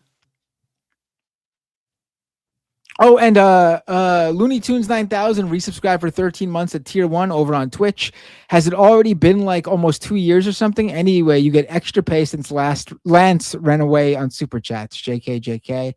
And oh, thank you, actual Jake, for the raid earlier. Really appreciate that. What did Hassan do? I am not sure. Well, does anybody know? I hope it's not like a 7-day ban. So that's a long ban, though. Damn. For Twitch, isn't that? That's a really long ban. I mean, he could use the break, but it's still really fucked up. Violation of Twitch's community guidelines or terms of service. He said Zionist. He called somebody a Zionist pig, is what the chat is saying. Wow. I guess that'll do it these days. Okay, so there's some mixed in super chats for Rebecca as well. So I'm just going to go through them all and make sure every one of them gets read. So I'll start with the Bay photo for me. Thanks for the $5. Honestly, just take the cash and skip the documentary next time. We already know it's a bribe. Jeff Bezos. Exactly. Unknown. Why go for the theatrical run? That's what's interesting to me. Crazy, yeah. I could see if like they just released it on Prime Video. Obviously, it would still be fucking ridiculous and like insane that they're doing this. But like, at least that would be like a show of like, we're just doing it because we need to. The theatrical run is crazy, and the marketing for the theatrical run is another layer. It's a lot. Just throw the fucking thing on Prime Video. It's already a bomb in theaters from what I've seen. Yeah, I was shocked it was in theaters when I found that out. I was like, why is it in theaters? It should just be on streaming. There's no audience for her. The cult of Trump is exactly that. It's all about Trump. If it was a Trump documentary, I would understand, and I bet it would do well because people would simply pay to go support him. But there is no audience for her. I mean, I'm sure there are a few weirdos, but there really isn't an audience for her. No, it's very. I find the whole thing amusing. Unknown says, I would pay money to watch it if the Tea Party with the Bidens ended with a fist fight. Yeah, you know what? I might bite if that was the case too. There's apparently a scene where she has tea with the Bidens, which is what they're referring to. Fuggy says, looked up the sales on the movie here in Waterloo, Ontario on Melania for Tomorrow. No tickets sold, not one. That's so funny. Thank you for the update. I love seeing all of the screenshots that people are posting of their local movie theaters selling 0 tickets or like 1 or 2 tickets. That is so funny. It's a much needed dopamine hit. Octo Wolf says, update on my public transit push in my city. People are now on board with the idea, but due to my financial situation, I have to move. Right. So, Octo, if I'm remembering correctly, you were the person who was like threatened because you brought up a public transit push. I think that's right. Chat can correct me if I'm wrong. I guess that in the end, that means that you won if you got them on board. It just is really unfortunate that you have to move. That's really upsetting. I hope everything works out for you. It sounds like a really shitty situation altogether, but kudos to you for advocating for public transit. I think that's awesome. The fact that it's being adopted is something you should be proud of. Good for you. I hope that, things get better though, otherwise, because that's really unfortunate. Cartoon says, have you heard of Send Help and Iron Lung? Both are interesting movies to watch in theaters instead of that Melania movie. Also, I've been watching The Pit. I'm glad you're watching The Pit, Sam. It is amazing. So I saw Send Help. I've heard Iron Lung. I'm not familiar with them, so I can't speak to them. But I'll look into it if you say that they're interesting, because you have good taste and I trust you. Sir Gerbil says, I think the idea of a bunch of Fox News addicted senior citizens becoming the new Barbs is quite hilarious. It kind of is when you think about it. So yeah. Sergio says, Chris Hansen said he's doing a show with ICE to target undocumented predators. What are your thoughts on Chris Hansen's? He's on Fox News a lot now. Well, it's kind of ironic because this is the guy who's against predators, right? It's stupid. Why does it matter if they're undocumented or not? You should be anti-predators, period. The issue isn't that they're undocumented. The issue is that they're predators. It's a stupid idea. What, are undocumented predators somehow worse than predators who are citizens or here legally? It's the stupidest thing I've ever heard in my life. Predators are predators. They should be in jail regardless of what their status, their citizen or immigration status is. And Trump is a predator. So I just find it weird that he's getting in bed with the party that protects pedophiles. That to me is very strange. I don't get that one bit. Seems like he's kind of selling out, but I mean, I guess that's an inevitability for so many people. They just have no principles. Flip the Script says, you want some bucks? Include us in the conversation. Okay, well, you know what? Next week, we'll do a call-in show. Hope you call in. Tigwick sends $50. Tigwick, thank you so much. For those who haven't been keeping track, Tigwick has sent, I believe, every single one of us $50. Tigwick, thank you so much. The generosity tonight all around has been very, very, pleasant to see. You all are just wonderful people. Thank you so much. And Tigwick, thank you. Really, really appreciate that. So kind. Action Jackson says, do you think they're building a citizen rating system like China with Tulsi stealing ballots, Bondi wanting voter rolls, and Homan's protester database? I think they're definitely putting together some lists. I don't know if it's for a citizen rating system. By the way, the whole social credit thing with China is complete horseshit. Like, it was propaganda from US media outlets. But it wouldn't surprise me that they took the idea of what they think the social credit system is in China and implement that here, because it seems like they really want to create different castes of citizens and residents. But I'm not sure what they're doing with those lists, but I will tell you that it's not good, whatever it is. Flip the Script says, no one addressing the Hispanic male vote during the 2026 election. Black people feel betrayed. The answer is to act like it didn't happen. Not a good. I think that a lot of the shifts, at least based on, some of the analysis we've seen, not just among Hispanic males, but also younger Gen Z males across the board, was economic. And that's still that's no excuse because Trump had no plan for the economy, but I think that's probably part of it. But I do agree that there needs to be some way to reach people who felt so like disillusioned with the system that they decided to vote for Hitler too, because that is a failure. That's a failure on the Democratic Party. That's a failure on the media. That's a failure on the entire fucking country. But yeah, I do think that you can't just like pepper over that. I also think there needs to be a reckoning with regard to the Democratic Party's support for genocide. My voice cracked when I said genocide, but not to undermine the seriousness of it. But I mean, like, once you support a genocide, you can't really come back from that. There's not really a way to win back that trust unless there is like a real effort to course correct, and they haven't done that yet. So that's also something that needs to be addressed. A lot of things have to be tackled before we can even begin to move forward, if we can ever move forward. Lizzie Bennett says, looking forward to Minaj becoming a worse version of Lil Kim, a washed up has-been that's past her prime. By the way, what's the name of the song intro? So the instrumental, I believe, is Hins Hall from Macklemore, and Lance mixed in a bunch of different raps and whatnot, and Rage Against the Machine, stuff like that. So Hins Hall is the main beat overall. Good song.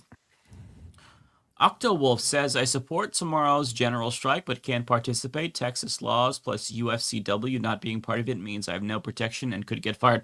Yeah, Octo, that is completely understandable. I think that a lot of people, the overwhelming majority of people who know about it, will not be able to participate. There's a real cost associated with participating. So don't be too down on yourself. This is kind of a test run. The goal is to build up momentum so that way people can participate. If we really want to have a powerful general strike, there needs to be more than like this weak planning. And I don't think they're expecting this to be the end all be all. But if you really want to get through to the powers that be, you need strike funds so people can afford to take time off work. You need to be able to coordinate at the state and local level. You need unions on board. And at this point in time, it looks like it's primarily just, civil rights organizations, which is important, but union is always the backbone of these things. So definitely don't be down on yourself because you're not the only one. Flip to Script says, I'm part of BLM and nobody knows how to handle Antifa. Since they're not an org, how do you stop them from wrecking shit? BLM got blamed for the damage. That I can't really answer to because in Portland, I feel like the Antifa here does not like do anything like that. I feel like most of what I see from Antifa is they're just doing resistance to fascists. They're not like going out of their way to wreck shit. What I would question is whether or not anyone who's purporting to be Antifa is like a Fed or an op, because you do have to look out for things like that. I'm not trying to get you to be paranoid, but sometimes you have wreckers enter these groups and try to disrupt it to split them apart from other orgs. So like if the goal is to disaggregate BLM and Antifa, then that's one way to do it. So I'm not really sure. I can't give you a full answer, but just be on the lookout. Yeah, as that chatter said, COINTELPRO never ended. It was Clav who said that. Sergio says, Chris Hansen doing propaganda for Jeffrey Epstein's best friend is a wild plot twist in our timeline I did not see coming. He's on Jesse Waters a lot. That is a wild plot twist. Yeah, the fact that he's going on Jesse Waters means that he's pretty much he's one of them now. That's embarrassing. Kowalski says, I feel like you guys should invite David Doel of the Rational National onto the program. He's a Canadian and his bedtime is 9 p.m. EST, but I think he'd mesh well. He's a bit of a lib. I haven't heard of David Doel. Have you heard of David Doel, Matt? Maybe we'll look into it. Yeah, we'll have to figure out what was he? Was there some sort of Toronto Maple Leafs or Toronto Blue Jays or Toronto Pee Wee hockey team playing tonight? The U12 Toronto team to watch.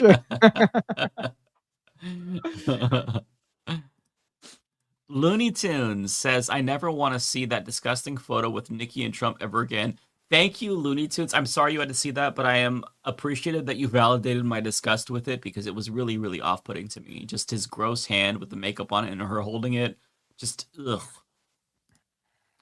Omega says, telling people crashed your browser on MySpace. Oh, tell them how people crashed your browser on MySpace. Oh, yeah, because people would load so much shit. Like when you have, you know, you can create long ass profile pictures that are GIFs, so they're animated, and you got like multiple of those going in your top 8. It can get bogged down. People like would load up, like Rebecca was saying with the HTML, people would load up on shit. So yeah, that was a common occurrence. Especially if you were on 56K. Super Platana Man says Ariana can wrestle men. She should be in the UFC. I think this was actually to Ariana, so she should. I have no idea what this is referring to. I don't remember. I think maybe she said something. I don't know. Old Man in Philly says Qasim's point on laws needing execution to be effective is sharp, especially since our governance relies on handshakes and norms. Thoughts? No, I totally agree with that. And that's part of like the struggle with the Supreme Court throughout history. It's why they rely so heavily on legitimacy, because they don't have an enforcement mechanism. When Broad v. Board of Education was decided, there was no police force that could forcibly get schools to desegregate. So they've always relied on a system of norms, on people believing that they have the authority to, you know, make these constitutional decisions. So, yeah, I think that is kind of a shit system, right? I think you need to do more to give them some teeth. Otherwise, you can do what Trump's doing and just completely disregard them. Omega says, hope Ellen gets better. Met him IRL, great guy. Funny AF and Match Chat too, sending all the good vibes. What Ari was saying is super valid too. Yeah, definitely. When you're taking care of a parent who's not in a good place and is recovering, it is absolutely draining and worrying. So yeah, self-care is 1000% necessary for sure. Chris Corcoran says, Thank you, by the way, Omega. I appreciate you saying that. Chris Corcoran says Jimmy C saw Trump get reelected and said, I'm out. Jess says Hassan got banned on Twitch for comparing ICE to Israel. The Israel lobby is a threat to free speech, especially what they did to TikTok. Yeah, I mean, there's the clip. I really wanted to talk about this. Another thing, I'm just gonna have to start making more videos on my second channel again of shit that I want to talk about but can't make a full video on.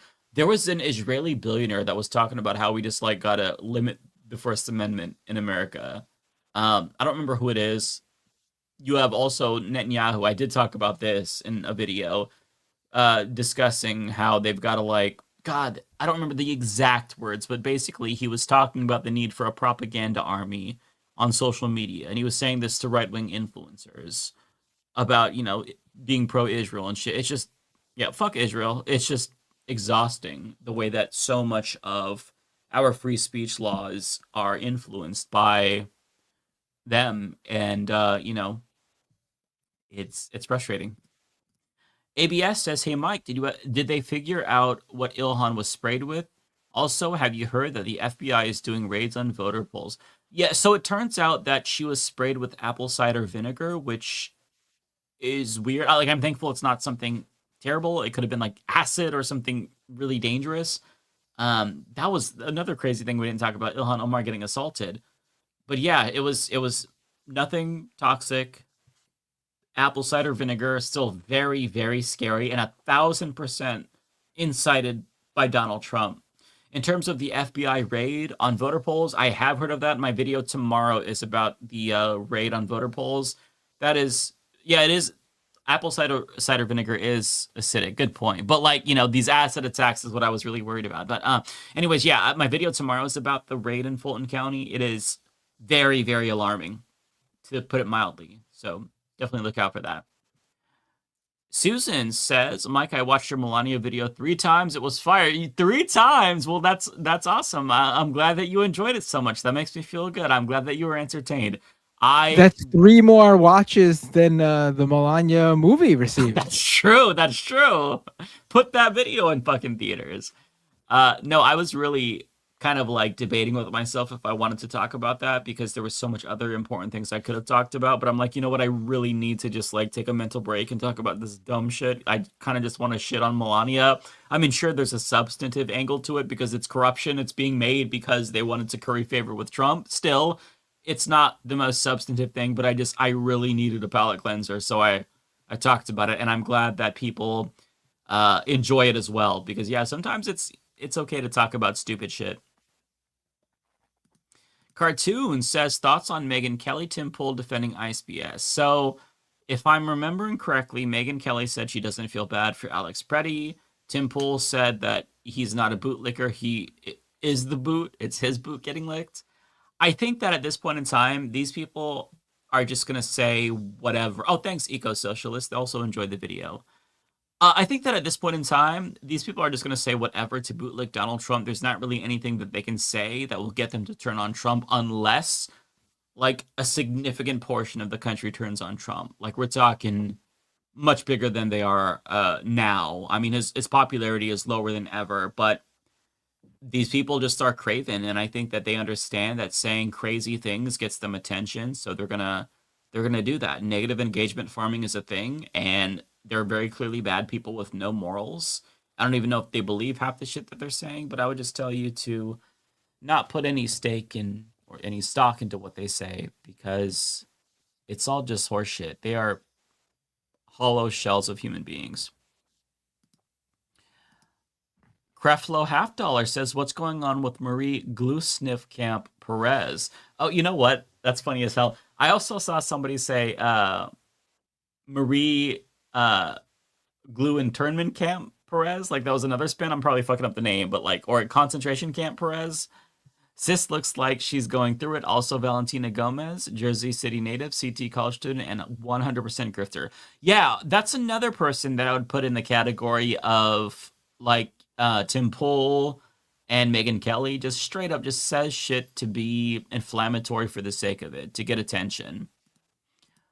I think this one is to Rebecca, sent after she left. Still waiting on that Pisco crossover. At some point, maybe we'll have to bring him on, because that's another attorney that probably has some really good insight. Marsh Light, thank you for the $50, by the way. That is such a kind thing to do. Really generous today. Thank you so much. And actually, Marsh Light sent in another $50 super chat. That's $100. Marsh Light, my goodness, thank you so much. That's so kind. Please never ever like send money if you can't afford it. But you are very generous. Thank you so much. Really. There's a post circulating that Imam and Trump dated, and she rejected him. Ilhan. Ilhan is a Somali. Could be one more vindictive reason Minnesota has been targeted besides voting Democrat since 1976. So I honestly think it's a lot more simple than that. He's just racist, and he doesn't think that a Somali woman who wears a hijab should be able to have power in this country. I genuinely think it's as simple as that. Oh, Iman the model? Oh, okay. Okay. Oh. I mean, yeah, so I haven't heard of this. Iman the model. I feel like it's hard to believe Trump would date a woman who's black, because he's like an old school racist, like eugenicist racist, but I'll have to look into that. Oh, before I was born. Okay, so it's this is why it's not clicking, and I assumed it was Ilhan, but I don't know. I feel like that dude would never date a black woman. He's so fucking racist. It's shocking that he even is dating, an immigrant at all. Or married to an immigrant, I should say. But I'll look into that. But thank you so much again for the kind super chat. Oh, so Iman was in Bowie circles. Okay, so this is an older thing. Yeah, this is before my time, so I'm not going to be familiar with it. But who knows? I mean, I honestly don't know how to process Trump's actions. It's just sometimes it's pettiness, other times it's vindictiveness. The man is a fucking loon. So maybe there's merit to that too. I genuinely don't know.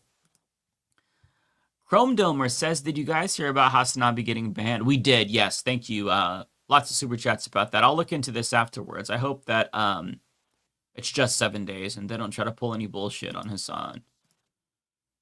Creflo $50 says also, ICE kidnapped people in South Jersey waiting in line at a food pantry. That's so fucking evil. They have no barriers to what they're willing to do. There's a family in Oregon. They're an asylum family, so they're here trying to legally pursue residency, and they took all of them, even though their kid was waiting to get emergency care. Just psychotic people. Rochelle, thank you for the super sticker. It's a little hippo that says "Get good." Indeed, it's a reference to Souls games and how hard they are, the difficulty, but also it's been used in other contexts too. But as a Soulsborne fan, I appreciate the super sticker and the reference, Rochelle. Lord Magnus, nice to see you, Lord Magnus. New anti-ice tracks are on the way for you, Mike. Well, hey, I'm looking forward to that. That's awesome, Lord Magnus. Hell yeah. For those who don't know, Lord Magnus is behind some of the outros that you hear on my videos. Lord Magnus, and there's also Raw Heats. Both do really, really amazing beats. Lord Magnus is also on Spotify and Apple Music, I believe, too. So check out Lord Magnus. Buggy says, yes, I listen to T-Types as well. Great. Hey, T-Types. Buggy also checked you out. So you might have to have a lot more streams after last week's episode because, yeah, you're good. T-Types is good. T-Types music is really fucking good. I think my favorite song is probably Colorado. Really like it. Like, awesome, awesome music. And speak of the devil, T-Type says, thanks for the hype, Mike. I've been watching you since 2018. It means a lot to hear it coming from you. That is so kind. Hey, the fact that you've been watching for nearly a decade is fucking crazy. So I appreciate the compliment. And yeah, you're welcome for the compliment as well. Creflo says, Mike, have you seen the trailer for the He-Man movie? Hogs melting down because there's a scene where He-Man is at a desk and his pronouns are shown.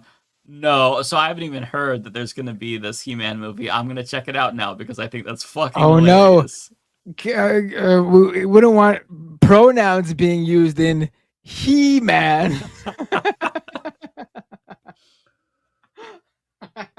My God. That's amazing. I thought that in 2026 we were beyond the outrage over the quote-unquote woke stuff. That's crazy. Octowolf says, yes, that was me. I can talk more about it next week when I call in. Oh, that's a good idea. Yeah. I would love to hear more about that, Octowolf, because it sounds like you've been through some shit just trying to improve your city. So yeah, definitely. I want to hear from you. So call in for sure. Otaku Dragon says Trump just said he will never lower house prices. There's a lot he's not gonna do. So that's not surprising. So that's it for me on YouTube. I don't know if I have anything on Twitch. I got two more on Twitch. Best B-Facts cheered 138 bits and said 69. If you press both of Matt's nipples at the same time, he takes a screenshot. What? And then Best B-Fact sent another 138 bits that says, Matt earned these bits by staying silent this whole time. I didn't see your post. I read it now. There you go. You might have to take it back. That last one feels passive aggressive. Well, that is the show, everybody. Do we want to go ahead and raid? Let's see who's on now. Hassan? No, he's not on. Hassan's not on. He'll be back. They would never get rid of him. That would be ridiculous on their part. Yeah. For something so stupid too. Like 7 days alone is ridiculous, but they would never make that long term. At least I don't think they would. Yeah. Oh, you know who we should raid? I see the Paradigm Shift. Sounds good to me. I feel like we haven't raided him before, but it'd be cool to raid him. It's Paradigm _ shift. Paradigm _ shift. Yeah. All right, let's do it. I'm All pressing right, that start everybody. raid button. We'll see you next week again. Next week will be a call-in show, so you get ready to call us in, and we're really looking forward to hearing from you. I'm tired. Anyways, bye everybody. Peace.